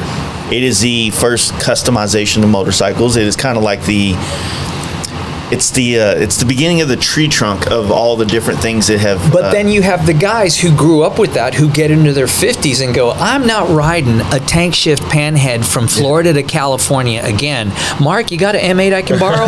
Let's go. You see what I'm saying? So with that evolvement, that mentality, if I stayed just big wheel bagger or Dyna or FXR or Sportster, how would I ever grow? Well, there's two types. You know, I think the thing is like you look at the type of business. So like Covington and Yaffe, they employ a good amount of people that rely on them for their livelihood. Yeah, absolutely. You know? Whereas if you are a smaller operation, you don't have other people that rely on you to that level, so you can stick to your guns or what you want to do, or your creative touches on a style, and it's not gonna potentially, if it slows down a little or whatever, it's not a big deal. It's just you, or you and a couple other people. But when you have other employees that literally putting food on their table is dependent on you bringing business in, you have to kind of roll with the punches on the industry and stuff like that. So you kind of mentioned it too, but what it is with like Yaffe, because Yaffe and Covington both stated this, is like their chopper guys, like you just said, started getting to a point where they wanted these other bikes, but they loved their experience of working with these builders, and they were the ones that kind of pushed these builders into baggers and now even performance bikes, because the trends change and the customer base wants a new bike, but they want that same professionalism that your brand gives them. Of course. You know what I mean? And again, with that, the generation that is now, okay, maybe a 47 rigid isn't what I want. Maybe I want an M8. Yeah. There's gonna be that kid coming up going, man, I really love the way that bike looks. I want that. So once again, to come full circle, the responsibility of the elders and the godfathers and people like you to get that information to these fuckers that have no idea what's going on. And a motorcycle is a motorcycle, bro. I'm never gonna jump on a Honda VTX. I'm just saying. Or that's a Yamaha, I don't even know. But it's a motorcycle. And the reason that we got into motorcycles, for me, was specifically not because I was going to get more pussy, not because it was going to make me cooler, because I loved the way a shovel head idled. And what that felt like, shifting and going down and feeling that wind, much from the motocross days, because you hit a tree, okay, cool, whatever, but that's the real thing about it, and as long as there's people that keep that true and organic part of the motorcycle culture alive, we'll be all right. So I've got this, like, I guess for the lack of a better term, it's called a fantasy. But riding like a nice little shovel head style chopper, or, I've never really been into older ones than shovel heads personally, but just something real bare bones and chill and kind of, real tight. And just rolling down Sunset, just cruising, going through Bel Air, dropping off on PCH. Don't want to go left or right. You know what I mean? And here's the beautiful part about that. You can. You can have your Dyna. You can have your M8 dresser, and you can have a fucking ratty ass shovel that leaks oil, but man, is she fun. But you're gonna ride it on Sunday to the lake and back, because there's an application for each one of those. And that's funny that you mentioned it about Sunset. When I did the Golden Bolt last year in November, and I got to ride Grace down Hollywood Boulevard, past all those spots that I used to just do stupid things, and look up at Mann's Chinese Theater and seeing a couple of my buddies behind me that get it, that really get it, that they were invited there too as builders. I don't know if I was more proud to get a platinum record or a Grammy as I was that moment. Because like doing the music thing, you share that with 4 other cats, and if it sucks, you're like, well, maybe it was that guy wrote that song, so that's why our record only sold 300,000 units. It should have sold 900, But like that thing being built in my garage in Lago with guys like Mark helping me and sitting there, and it just going, and I was like, that's what it's all about. Right here, right now. Not the fucking $30,000, not the bullshit with, so-and-so sucking each other's dicks and these other guys who I'm not going to mention because I could go off for hours. We all could.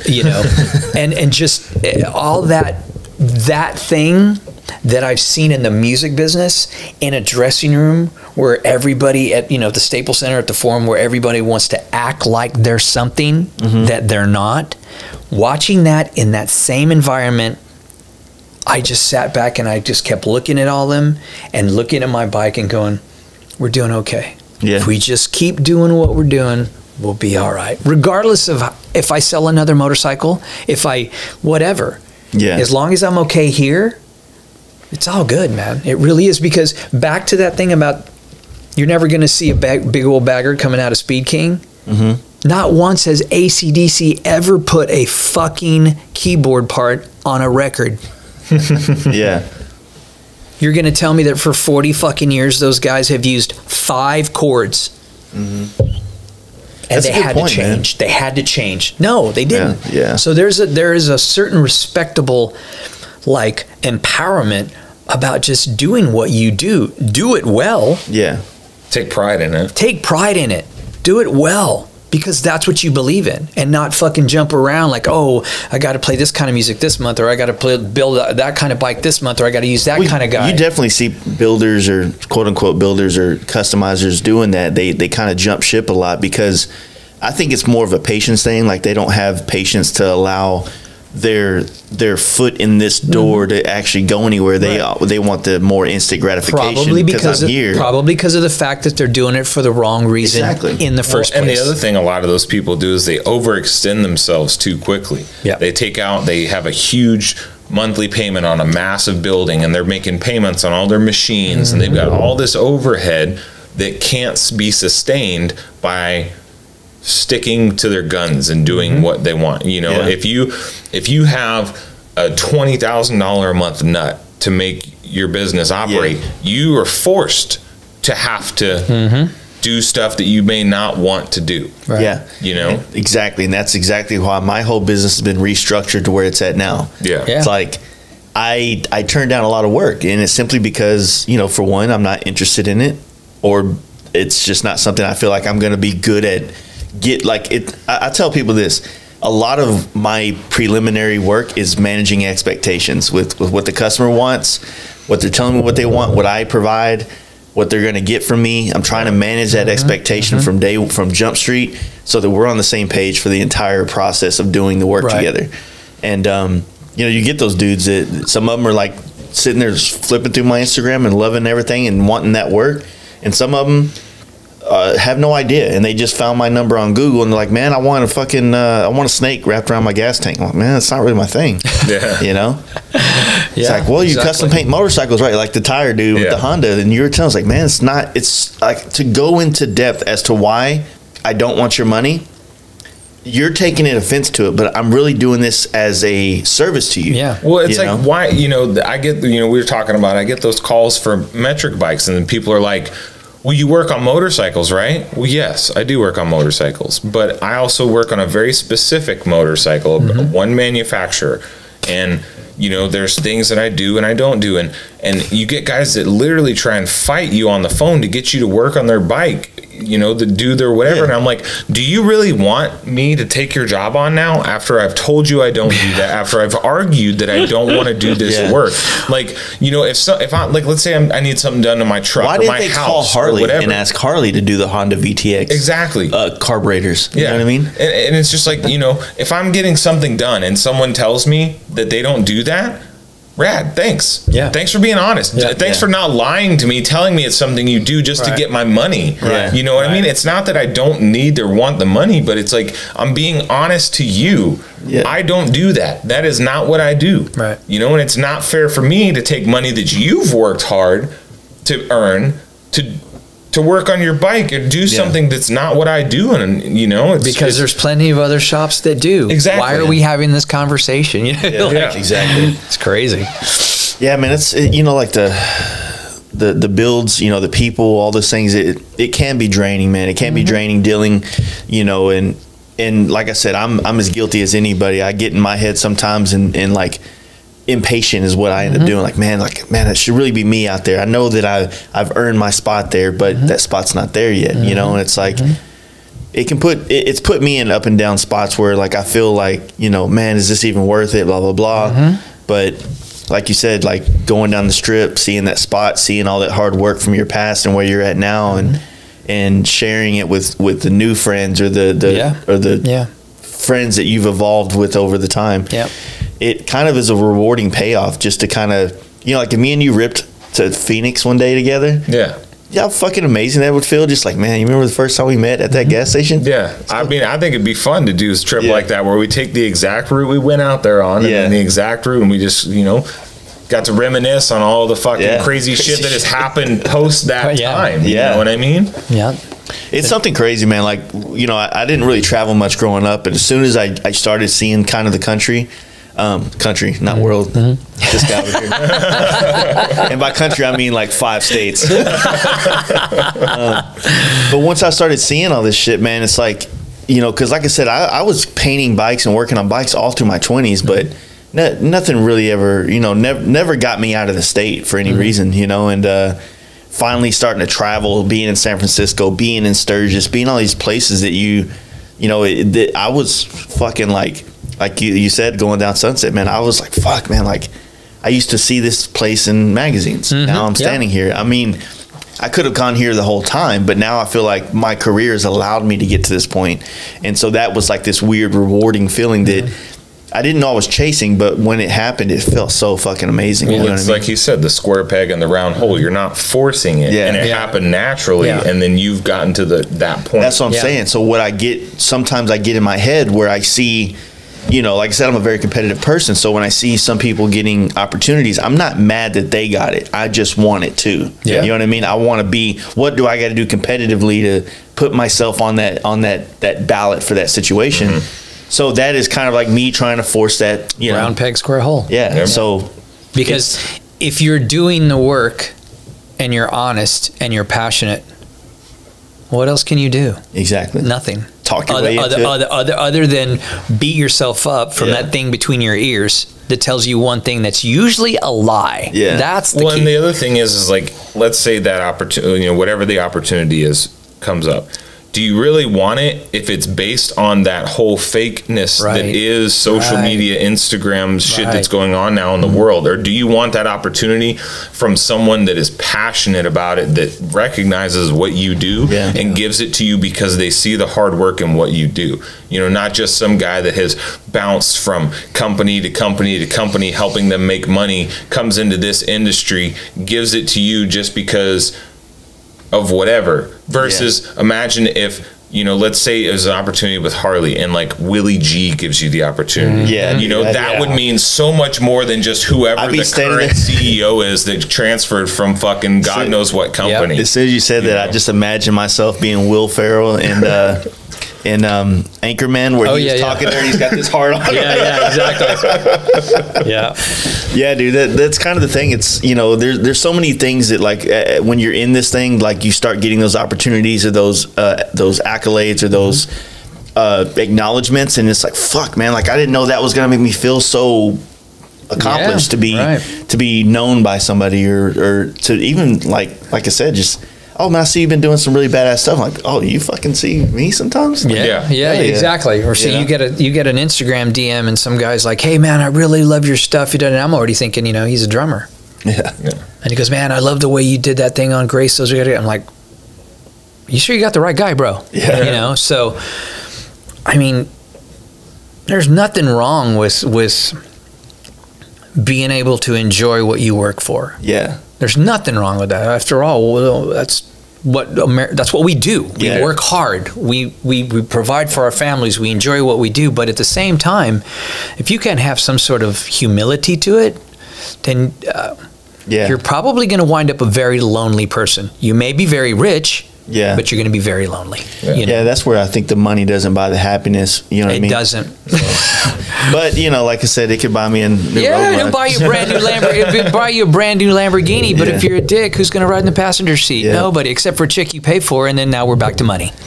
Some people argue that's a better place. It is. Absolutely. You know. No, that's so. I mean, like, now that you guys are moving in the shop, man, and, you know, Mark was telling me a lot of the things that you guys are planning on doing. So we getting a block party coming over here, please? That's what I was hearing about. Let me put it this way. I've spoken to my partner about it, but we're going to throw a huge fucking party. Nice. Huge. I'm not sure when.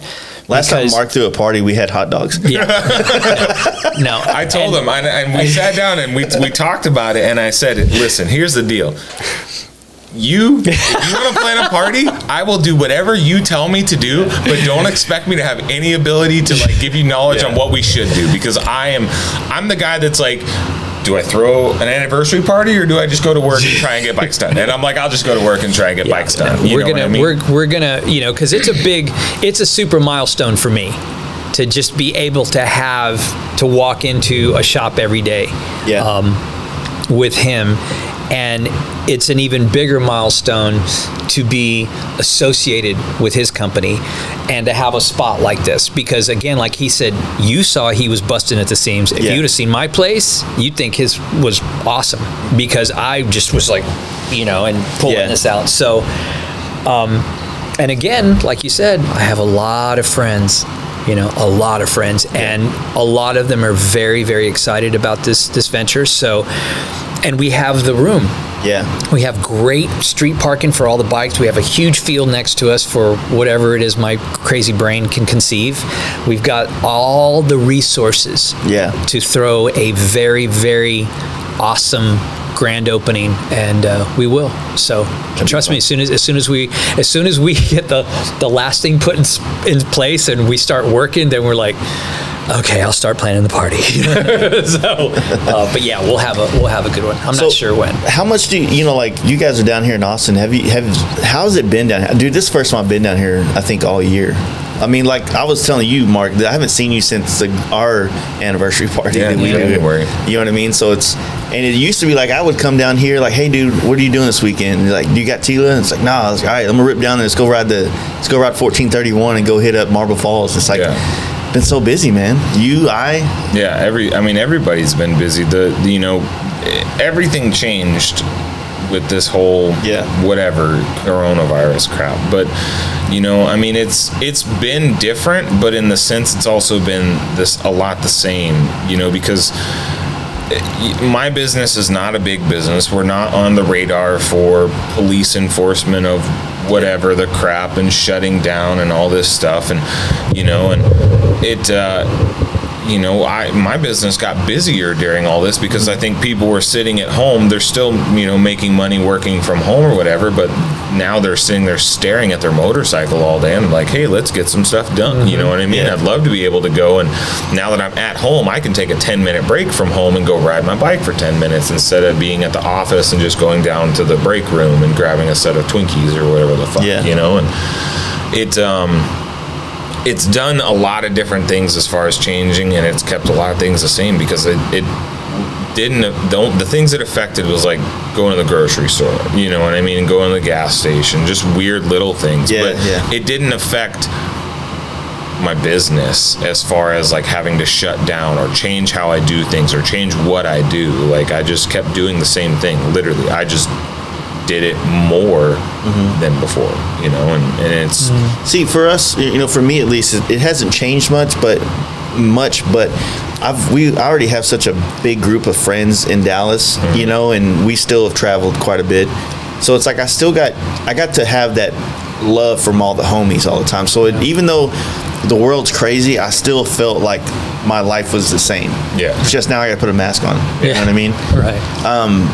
But like I said, down here, it's like all your friends are up here, and like, Arkansas and fucking Michigan, and it's like the Austin crowd doesn't really do too much riding without an Instagram live story going on. So it's true. I mean, I was talking, I don't remember if it was you or someone else I was talking to someone about, but I was like, one of the things I'm looking forward to the most about being in a shop with Xavier is that, I get to have a conversation with an adult. Because before this happened, I was at work all day by myself, and then I went home with my daughter. So I had 6-year-old conversations. And that was it. That was my day. It was by myself, not talking to anybody unless somebody called, you know what I mean? And then kid time.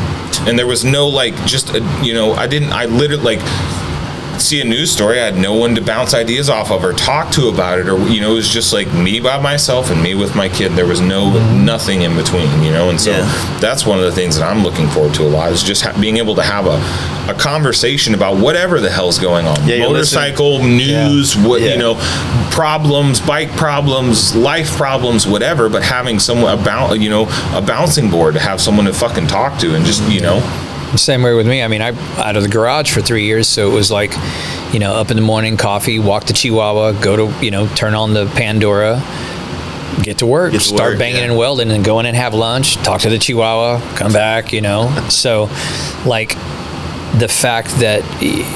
How'd you like working from home, though? That's, to me, right now, I have it on this, like, after we were talking about my 4-year plan for... I want to get to a point where I have a house with a shop behind it, because I feel like that's financially the only thing that makes sense for my industry. But how was it for you? Like, it was a necessity at first, because again, I'm still so relatively, I'm still new to all of this. And like Mark had hit on earlier, I wasn't about to go make those mistakes I made in my former career. I wasn't about to go buy the big house and the big car and the babe and all that shit, and then wake up one day and go, oh, this isn't working. So it was kind of like a necessity for me. But as far as like being around people, I mean, I spent 18 years of my life on the road, so it was always people, you know. So I kind of dug it. I really, because I can zone out. I'm the exact opposite of probably anybody that's listening to your podcast. I'm the guy who sits in my garage, and Mark can attest to this. I listen to spa music when I work because it calms me. I can't, you know, we talked about this before, I can't listen to Slipknot or Metallica when I'm welding because my shit is, you know, it's just not something you want to do. So I'm in a very zen state, calm and working. So when the idea came up to do this, I had to ask myself, am I going to be okay working around another dude who's been working by himself? So we've been doing the same thing independently on different parts of the city, but now doing this. But like he said, it's cool because he's over there working on shelving units, whistling, you know, Bill Withers, and then we're like singing, you know, it's cool. But again, it was a necessary evolution because I was tapped out, and you know, spending money to get a bigger facility wasn't always on my plan. But it's a necessity right now if in fact I need to do the next right maneuver for my business. But I loved working from home. I did but the thing is too, is now I have something that he's had, which is I can go to work, and then when I leave work, I go home, because I would be at my dinner table having a conversation, and they go, if I bent that way, and I would leave the table, go out, write it on my chalkboard, draw it out, and next thing I know, an hour's gone by. So now I have a separation between home and my work life, which is great for me because I'm an addict, and I cannot, I obsess over. I'm obsessing over this when I'm at home. Like I wake up at 5 and I go, well, yeah, if we put that there and I built a base for that, I could eat it. And then I fall asleep and I wake up at 7 and there it is again, you know? So it was really good for that time period because, again, I had just moved back from LA. I was sick of people, bro. And Lago was perfect for me because I lived in Burbank, which you couldn't go anywhere and not see 50,000 people, you know? So there was a little bit there's not even 50,000 people in Lago. Right. There's 8,000. There was a massive adjustment period for me mentally. Going from that, dude, I only worked an hour and 15 minutes a day, literally. And I sat down behind a drum set and I played. That's not even work. But it was all the other shit that goes on with that. That when I came to the exact polar opposite lifestyle, I had to do that whole adjustment period. But then when I found my zen and I found my groove, it was awesome. And then, you know, this happened. Again, square peg round hole. I had been trying to force him, literally. I would come to his shop and be like, hey, bro, what's up with that building across the street? Have you talked to that guy? Well, yeah, but he said he wants to sell it. Okay. And then I'd leave, and then about a week later, I'd come and pick up a part. I go, hey, bro, have you talked to that? And then it happened, and he called me, and he's like, I need you to come look at this building. And I'm like, dude, I was in the middle of mowing the lawn. Just literally. And I came over here and I met him and I saw the place, and immediately I'm like, it's going to take some fucking coin to get this rocking, you know? But like when people come here, it's not going to look like a typical motorcycle service shop / fab place. It's got a great storefront. It's got an awesome, you know, we're sitting in it. I mean, look at this wall. Like, I wanted to put like our merch here, and Mark was like, no, because then you're good. But no, I wanted to put it on that wall. And Mark was like, no, we need to put it here because it looks great. And I'm like, yeah. So, you know, I think that I'm a super, super firm believer, man, and just just live and let live. Let it do its thing, because it's gonna find, if you do the work, it'll find its spot. You know, and that's, again, learning from all of the mistakes I did in my prior situation, like wanting to wring it so much that, you know, you take all the beauty out of it. Yeah, you know, like when you take stabs, you know, like I say stabs in reference to like attempts and failed attempts, like, you know, you really don't look at them like failures, and a lot of time, like you said, because you come back and look at, okay, the way I did this way didn't work. Or sometimes, for me at least, in my business, I'm never going to go out of business. Like what I do, it's so scalable, right? To where I can do it in my car if I had to. It's like, hey, I'm sand this tank down real quick, airbrush a little skull on here. Here you go, brother. Here you go, yeah, you know exactly. I mean? But the thing is that, like, when I first got into the shop thing and having a shop, I was going off my preconceived notion of this other guy's shop and what he was doing, and I tried to do that, and then I was like, man, this just doesn't. It's not the shop I want. It's not the vibe I want. I saw through the window into that guy's shop and that guy's life, and it looked great. He painted a great picture, but I didn't see all the struggle, all the different things that almost fuck with your mental health while you're doing it. So try that. Oh, I'm not happy here. Let me try it this way and this way. And it's still like, I feel like that process never stops. Well, I mean, there's no such, as long as you've got the right attitude, there's no such thing as a failure. It's a learning opportunity. Absolutely. Everything that doesn't happen the way it is, as long as you come into it trying to learn from that mistake, you know, then it's not a failure. It's just it's a learning. It's a learning experience. Yeah, you know? exactly. And if you don't learn from it and you repeat that same thing, well, then we all know what that is. It's called the definition of insanity. But there's also a thing called circling the drain. And that's just waiting. That's waiting to go down. So those are your two options. Is that you can learn from a prior mistake / failure / whatever you want to call it. But then you can also sit there and circle the drain by not doing anything about it. That you know, that's a good point too, because I've been pretty hard on people recently, because I find myself in conversations, whether it's bike nights or just podcasts and the after podcast conversations, and everybody's like, you know, man, I really want to get into this, and I want to try this, I want to learn that. You know, maybe it's stuff outside of their circle, of their industry or whatever. And I'm like, dude, like, you have the perfect time in the world to like really invest.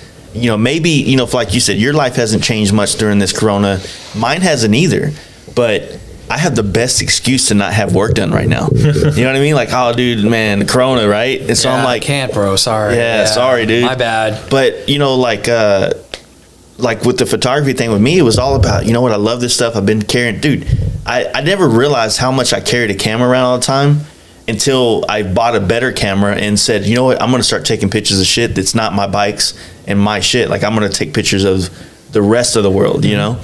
And I was like scrolling back looking for some throwbacks for Instagram, like all those times we'd come to the shop and we'd hang out and you'd be working my bike and I'd be taking pictures. And you know, all the other bike trips we took, and I'm like, fuck, man, I've been doing this for a while, just and not even knowing it, not even noticing it.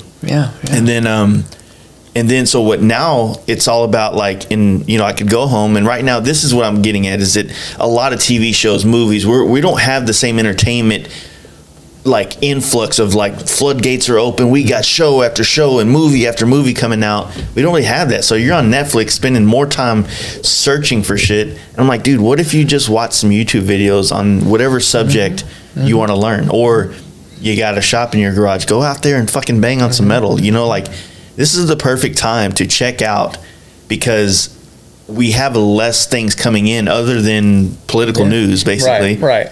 You know, and it's like, I want to come out of this coronavirus with a new skill, and that's kind of the photography thing. I want to be better at it. You know, and you know, my wife, you know, me and her, she was, when this first happened, you know, she's a barber, so she was laid off, not laid off, but you know, she got furloughed. Is that what it's called? Furloughed. And she's like, you know, she's always talked about wanting to find other things to do, because she's a creative, but she's also a pothead. So she's like, you know what I mean? Like, right. It's there, but it's also like, I'll get to that tomorrow. Oh God, 2 weeks later. So when she got, you know, off, she was like, man, I really want to get into drawing. And I mean, like, whatever it is, like, it's going to take up time and mental space. I was like, do it. She's like, wow, I just don't think we should go spend money on all that stuff right now. I'm like, why not? Yeah. Like, I'm like a firm believer in like, hey, dude, spend all your money on this and then figure out how to live. Yeah. You know what I mean? We just did that yesterday. It's we were talking about yesterday. It was just like, you know, I'm the guy that's going to tell you, yes, buy that tool. Yeah. Because it's $300, but in 5 years it will pay for itself. And I'm the guy that's like, well, I don't know, because he goes, I don't spend any money. Motorcycles and tools, that's what I do. And now I'm the same way, whereas before I wasn't. Yeah. And I was, you know, really blessed to have endorsements from drum companies that they just thought I was a decent drummer and an okay cat, so they gave me stuff. So then now what do I spend my money on? Oh, yeah. Oh, well, there's now pan heads and shovel heads, and you know. And we were talking about it. He's like, no, I'm not that guy, dude. I will tell you to buy that tool. Yeah. And then I'm not the guy you come with and you want to get talked out of something. Yeah, he goes, I'll talk you out of, he goes, I'm going to talk you out of a Lamborghini, but I'm not going to talk you out of, you know. I'll be like, dude, that's a giant waste of money. 500 grand for a fucking car that you're never going to be able to push with something. But that $5 grand for that shovel head, like, that's you gotta get that, bro. Like you said, you can't afford not to buy that thing, you know.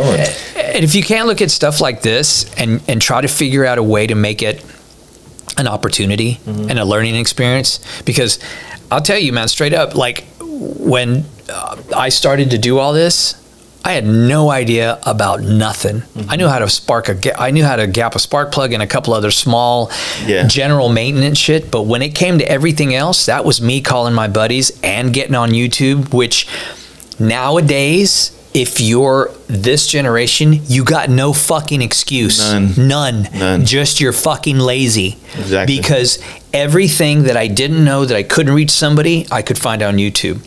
And it goes back to what Mark and I were talking about the other day about music, recording, and instruments. There are very few drummers anymore who know how to tune their fucking drum kit. They don't understand the specifics, like they don't understand the general idea of a combustible engine. They don't. They know that they can put this trigger on it, put that patch bay, run it into the computer, into Pro Tools, and it gets this sound. If I want to sound like Back in Black or Highway to Hell or fucking whatever. Nobody wants to take the time to use their hands anymore and to figure something out. Yeah, now, there's no tactile. That is a complete contradiction in terms to the YouTube. The YouTube and anything out there is for general information purposes to show you how to use your hands. It doesn't replace your hands and your brain. But that's what's happening. People will take that whole Instagram, all that shit. They will take that and manipulate it and use it as a crutch, not as a tool to advance whatever it is they're doing, whether it's basket weaving or TIG welding. You know? I get people on Instagram that hit me up like, hey man, I want to get into custom paint. Like, where should I start? I'm like, where are you at? Like, what's your level of like, I've done something? How about a Krylon can and learn how to make a decent straight line? I was like, you know, just saying. I would, you know, I'd always respond, man, like, you know, you gotta understand, like, before I started doing custom paint, I grew up in a body shop. So I've got years of like, you know, back of my mind, mindless things that I was doing that I wasn't paying attention to, but it was still a process. Absolutely. Sanding parts that I learned how to do that before I ever learned that you could do a flame job, you know? So it's like someone that wants to come in here fresh off the streets, like you kind of need to learn how to paint first. Now we're back to the history and knowledge. Exactly. Where does it come from? So now the newest thing is like, some of these trades, like what I do, I would imagine drumming is the same way, or playing, you know, my brother with the guitar, like, he sucked at first. I mean, he was a fucking SoundCloud rapper, and then he started playing a guitar, and now he's got like a bluesy vibe to him, and it sounds good, but he's gotten better because he's been doing it for fucking 5 years now, or 6 years. And so it's like, most people don't think about 6 years from now. It's like, look, dude, instant gratification. You see this on Instagram. You see my work on Instagram. You just started following me last week. You might have followed me 5 years ago or last week. But that's only 5 years of this 20-year evolution to get here. You know? It's like, you want to get into like a hobby and you want to try this? Like, dude, get into it without expectations. Just get into it with like, I want to feel progress. I want to feel growth in skills and knowledge of this stuff. And things will naturally take place. But if you're seeing my success or your success as a drummer or your success as a mechanic, and you want that by the end of the year, you better hope you're a fucking prodigy in life. Or you know, or you got to deal with the devil. You know what I mean? You better get a lot of applications to a lot of stores. Exactly. You know, and I never thought about that until Billy said it to me. because I got all upset about one thing. I was trying to build Grace for Lichterstein and da-da-da, and he's like, man, like you woke up one day and you were just a great drummer, right? And I go, no. I go, no, it took decades and decades of fucking up and learning how to, because I'm self-taught. Yeah. And he's like, so this is no different. He goes, you think I graduated from the University of Florida and then decided I was just going to be a great bike builder and TIG welder? And I go, well, no. He goes, yeah, it took a lot of trial and error. This is the same thing. Now we're back to work. Yeah. Do you want to do the work? No, most people don't, because they want the instant gratification, because that's the world we live in now. Nobody wants to get greasy. Nobody wants to get dirty, but they want all the accolades for it. You know what? To play a little devil's advocate, in like the late 90s, if you were building bikes, you could get away with murder. Totally. You know what I mean? Like, you could build a shit box and it not work out, and you're like, fuck, man, obviously I don't want to do that as a living, but I can do it. But nowadays, everybody's got a business name before they have a business, right? So on social media, you're like the newest bike builder, you're doing this stuff. You already put yourself out there like you're Billy Lane, but you haven't got the accolades yet or the experience and knowledge yet. And so when those problems come along, that they're all going to come along for all of us. Oh yeah. You've already now you're fucking up on a national scale. Yeah. You know, it could in your career quickly. It's called smoke and mirrors. Yeah. Exactly. Exactly. So it's kind of a perspective thing that you have to be humble. The guys who talk about being master motor builders. Yeah. And then you see and you read everything that goes down with them, and then you go, oh well. Okay, and then you see guys like that have a toolbox that size because of specifics, and then you go, oh right, oh okay, I see how this is going, because it's all fly by night, man. It's if you're gonna be the Rolling Stones, you better write some good fucking songs. Man, if you're gonna be Arlen Ness, you better build some really good shit. It's that simple, that book that Rogan's talked about, I actually listened to the audiobook, that Outliers by Malcolm Gladwell. So fucking awesome. And it talks a lot about successes of major people in our recent 100 years of, from Bill Gates to the Beatles to these things. And they talk about, like, one of the things about the Beatles and why they became so well as a band together is because they played at I think it was a brothel or a strip club every night. Every night. They had like thousands and thousands of hours working together before they ever even came across the pond. You know what I'm saying? Yeah. Therefore, like, they were already prepared for what hit because they had already done the work. It's the same thing as a lot of people. I've been told stories from people who knew him very well, that Larry used to polish his motor cases in a bathtub while he was in the bathtub with, and the shop under the stairs. Have you heard about that? Yeah, that's where it all started. A shop under a staircase, one little lift.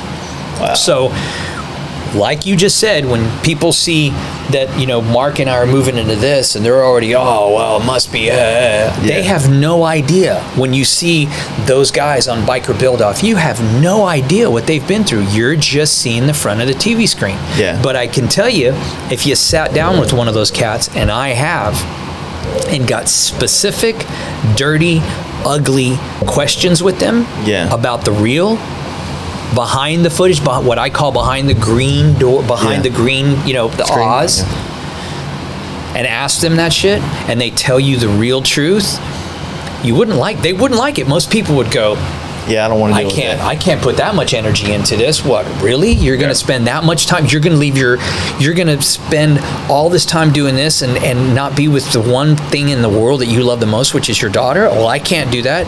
Okay, then maybe this isn't for you. Exactly, and that's what I tell everyone. I was like, look, I'm a little bit more of an asshole when it comes to it, but I tell us, like, look, everybody can't succeed. No. Some of you motherfuckers got to be steps. Yeah, and that's true. And Ozzy said that, be careful with those steps, because the same people you step on the way up are the same ones they're gonna step on you on the way down. However, the thing about all that is that if you're not willing to do the work, you can't hate on those who have done. Exactly. It doesn't come overnight. And we don't know if this is going to work. We don't. Yeah. But we do know that for right here, right now, as of this very second, whatever it takes to get to that next step is what we're going to do, individually and cohesively. But there are no guarantees. The only thing that I know is I don't want to put my head down at night and not know that I didn't give it everything I fucking had, because that's worse to live with than that thing that it didn't work out. Yeah, yeah. You know, and that's the thing about Mark said, you know, it's not a failure. It's an opportunity to learn from something, because whatever I did in that specific situation that didn't quite work out, maybe if I did it this way on this one, it might. Yeah. That's it, man. That's how I look at it. That's what I'm doing with everything. Same thing with this podcast, dude. You listen to the first 15, it's rough. Yeah. And hell, depending on what you're used to, this might be like rough. The first time you cut through a fucking tape to do a fine hard line, you didn't cut the paint. Yes, you did. Yeah, exactly. And then you learn the feel. Yeah. And those old timers who went, well, I don't know. Do you use a torque wrench? No, because there's no specs for a panhead D-ring. You just go, okay, that's good. Yeah. Now there is. Yeah. Now there is. But there wasn't back then. Yeah. So how many times did those fuckers strip out those things? Pop! Oh! And there was no TIG welding. That beautiful people on Instagram and, oh, look at these pretty little welds. And I bought a torque wrench just so when I take pictures of me doing motor work, I can just have it in the picture. So he thought I was using it. I bought it because I bought one a little bit after I met him. Yeah. And then I bought two of his smaller ones because I'd never had an inch pound. And he had some extra. And he's like, so then I got the book, the little Harley book that tells you all the specs. Yep. That's what it takes. I'm seeking knowledge so that whatever it is that I do, is safe. Because you can have the baddest motherfucking looking motorcycle in the world, but if that fucker ain't safe, what good is it? Yeah. You know, because contrary to popular belief and word on the street, brother, being laid up in a hospital is not cool. Yeah, for sure. Do you are you building anything specific right now for any shows or events or anything? I actually am building a bike for a company called High Seas Rally. Oh, that's right. You told me about that one. Yeah. They are a company I got turned on to this company by a girl that used to work. Are they out of Florida or Texas? They're out of St. Louis. But all of we're way off. And they're called the company. The High Seas Rally's one must be on the Mississippi. One rally. Yeah. The company that owns it is Cruise Productions. Where are they poured out of? Florida. Okay, yeah. That's So they have a High Seas Rally cruise, which used to be called Hogs on the High Seas, which I'd never heard of till this.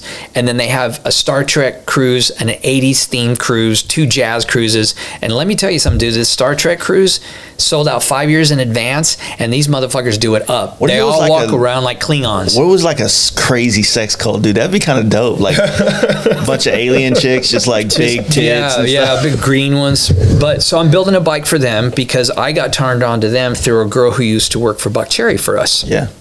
And her husband, or one of the people on that panel, used to be the stage manager for Nickelback when we were on tour with Nickelback. So it all kind of was this weird thing, and they called me on the phone because they wanted to do something different for this year's cruise, which was supposed to be this year, which obviously now has been canceled till next year. So we had a quick, conference. They flew to Austin, came to my little garage in Lago, and they saw my work, and they were like, okay, cool. Yeah. It was that way, but I'm building that bike for them. And my buddy Darren Wenzel, he works over there at Jesse's shop now. Yeah. He used to do all the paint jobs for those guys on those baggers. They would do every once in a while. Right. Yeah. So they wanted something different because they would buy a bagger, they put a paint job on it, put a bunch of Kiriak and bolt on stuff. And they asked me, well, what do you think we could do to make it bigger and better? I'm like, how about a custom? Now, and the custom is based on an HD FXE chassis, so it's completely straight up, no SPCNS type stuff.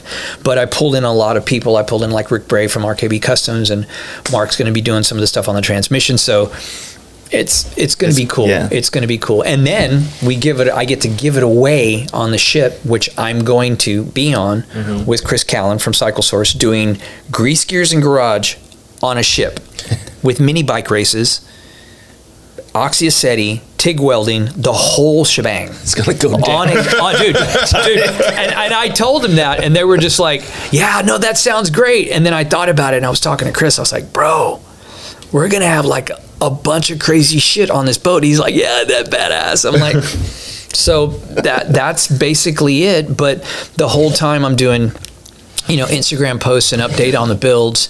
And then I get to raffle it off. And the coolest thing is that all the proceeds from the raffle go to the dialysis fund. Now what that is they take dialysis machines and put them on the boat. So people that do dialysis, like my brother, 3 days a week for 4 hours a session, get to go on a cruise and still get treated. Oh, okay. That's How fucking rad is that? Yeah. So, like, what is dialysis? Dialysis is for kidneys. It filters your blood. Okay. Basically, you get an oil change. And so, for people who have to do that, like my brother, 3 times a week, it limits your life. It really does. You know. So, the ability to go on a cruise, and the coolest thing is this fund pays for everything. It pays for the doctors, the machines, the caregivers. So, if you had a brother that had it and wanted him to go, he buys the ticket, the whole thing is done, and he gets to go on a cruise and still get treated. That's cool. So, like, when they approached me about it, I just said, you know, I happen to have my brother is type 2 really bad, so I will put more than the amount of money you're paying me to build this motorcycle into this motorcycle. That's dope. So, but other than that, you know, just get back to work. So have you started getting customers that like want builds from you? Yeah. So. Yeah. And the thing is like you said earlier, when I started Providence, really, I don't do ads on radios. I have some stuff in Cycle Source, but most of my stuff is done by going to shows, taking it to Daytona Bike Week, setting it up, having people go, oh, so this is what you do. Yeah, I'm like, yeah, this is, you know. So I'm not that guy, and there's plenty of them out there. It's like, I'm not going to build a big wheel bagger. I'm not going to build this. I'm not an FXR Dyna guy. I'm not. I know plenty of dudes who do that. So it's easier for me to not try to promote the way I see other cats promoting. Yeah. I just kind of let my bike do its thing, and I have a built-in following from my former career. Not most of those guys. Most of those people don't ride motorcycles, but there are a lot of them who do. There's a lot of musicians that are in bands that I've toured with that we have already discussed building motorcycles when it was right, and now it's right. Well, it's one of those deals, like, you know, we were talking about it last night. It's the fact that, like, there's going to be a demand that, man, like, especially the band people, right? Like, fuck, man, like, this guy means a lot to me in this industry that we're in. Yeah. Now he's building these rad-ass bikes. Like, I want to support that, and I want one of those pieces. You know what I mean? How cool would it be to have the drummer from Korn rolling around on a bike that was built by the drummer from Buck Cherry? That's pretty, I mean, that in itself, when you tell that story, you're like, well, who's some of your customers? Oh, you know, well, blah, blah, blah. And they're like, holy fuck, you know? So it's no different than... And I don't put myself on that level, trust me. It's like when, you know, Jesse was doing all this stuff for all those WWF guys and Shaq and all. It's the same thing. It's just, you're not going to see it on Discovery Channel. And that's okay. And again, not because those guys are what they are in their industry, my former. It's because they're good dudes. They're great guys that I respect as musicians, and it's just as human beings, you know. You come walking in the shop with 50 G's and you're a fucking dick, I'll turn you away. I don't care. I've already had all that before, and it almost killed me. So back to doing the thing that we love to do, which is build, wrench, and enjoy our families, and just, you know, because I've had more than one person in this motorcycle industry when I first started to do this, when I wanted to say, you're not going to become a millionaire building motorcycles. You're not going to get rich. And I go, great, was already there once, don't want to be there again. I just want to build some rad shit and enjoy my life. You know, it's a simple way to live, man, but it's a very rewarding way. You know, riding bikes, the community, it's small enough to where you feel like you're in a small village. You feel important, you know, but there's a lot of douches that come through too. That it's a simple idea of a life if you allow yourself to keep it simple.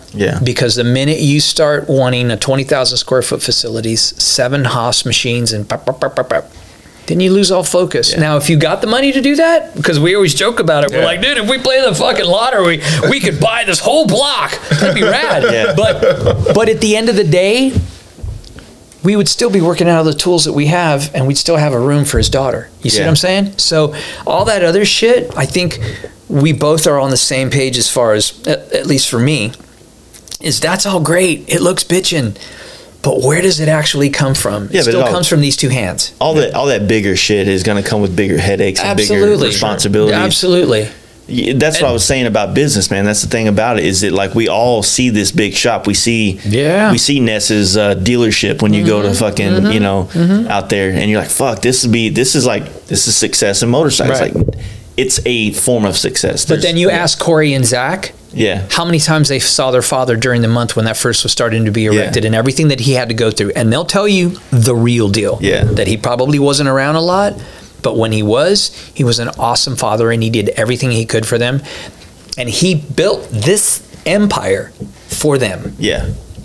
That's kind of the thing, man. I think about that a lot too, because, I think about legacy a lot, which is, kind of one of those touchy things that some people don't like to think about or talk about. I was like, man, like I value my time in life, and I don't want to put it, I do want to put it all into one thing and leave a mark on it. It might not be the mark that Ness put on it. Sure. All these things, but I want my like honorable mention somewhere. But it doesn't it doesn't have to be, as long as it was done by you and you didn't fuck anybody over to get it.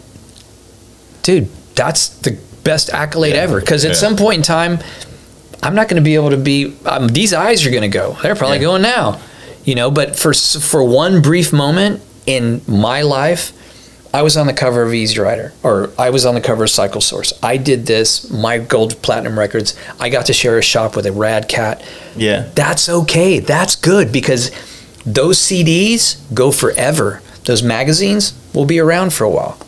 I'm cool with that. It's just, when you start to get the massive delusions of grandeur that you cannot fulfill by any other means other than fucking people over, it's a bad way to live, dude. Well, like I said, it's not a healthy thing to think about, and I try not to, but it's like I said, when I dived into this whole concept of trying to share these stories of these legacy owners, basically, I feel like it's hard not to think about, what am I leaving? What am I doing? Right. I don't know if I'll be leaving a dealership with Hudson on it that's, for my kids. It's probably not going to be that. It's probably going to be like, a couple unpaid bills, a rad bike. But I'm sure that at some point in time, your kids will be like, he worked hard and he was a good man. That's how I feel like it's going to go. So yeah. Well, cool. We'll wrap it up, man. I appreciate you guys' time. I know you got to move and shit. Yeah. So have fun with that. I know I offered, but there's other things I can do. I was about to say, that thing we just talked about, that work, well, he's going to jet. So it's all good. It's all good. Well, cool, guys. I appreciate it. Hey, Instagram for Mark, it's Texas Performance MC. And then yours is Providence Cycle Works. Yeah. So follow these motherfuckers. Yeah. Here we go. All right. Later. Cool. Later. Thank you for joining us. I hope you guys enjoyed it. We had to do that in one of his offices there at the new shop, and it AC kept coming on and off. It's pretty loud. I hope I can get it out of the post-production type situation, but we'll see. Or I guess we won't see. I guess you know what happened. So anyway, thank you guys. I want to thank Xavier and Mark for sitting down. They've been in the process of moving, and they gave me a couple hours of their time. I appreciate it. If you guys want to support this podcast, you can go to patreon.com/Fast Life Garage. You can donate whatever you feel like, and it automatically drafts monthly. Helps support this podcast. You can also get that link on our website, fastlifegarage.com, on the front page. And more importantly, please check out our sponsors, Dream Rides John on Instagram and teamdreamrides.com, Paint Huffer Metal Flake on Instagram and painthuffer.com, Fast Life 20 for 10% off, Thundermax EFI on Instagram and shoptmax.com, Fast Life at checkout for 10% off, Lexan Moto on Instagram and lexan-moto.com. Offer code FASTLIFE for 15% off. Invisivin on Instagram and invisivin.com. Offer code FASTLIFE for 15% off. And last but not least, my dudes, Simpson Motorcycle Helmets on Instagram. Put a .com into that and you're right there you need to be. Check these guys out. They are big supporters of this podcast, as well as all the Patrons and things like that. Also, if you don't have, if money's not your thing and you just want to support this podcast, you can always share it to your friends. You can always rate it on the platforms that you listen to it from, Apple, Spotify. Also, I've been getting reached out a lot from people asking about on Apple Podcasts or the iTunes about episodes 40 and later. And I don't know what the fucking reason is, but for some reason Apple is just tripping, right? So I know you can get those podcasts on all the other platforms, from Spotify to YouTube to what else? Google Play, to many other ones. So if you have to start switching up and listening on a different platform, just to hear those other ones, you can. But for the most part, everything else is on Apple, so you're still good to go. So that's it. And we'll be back. I got Lucky Strike Hawkeye Customs and their buddy Ben, who they're riding to Dallas. They're here now, and they're coming here tonight, and we're doing a podcast tonight. It will be out maybe Thursday or maybe Monday. We'll see how shit goes. All right. You guys stay safe and have a good one. Peace.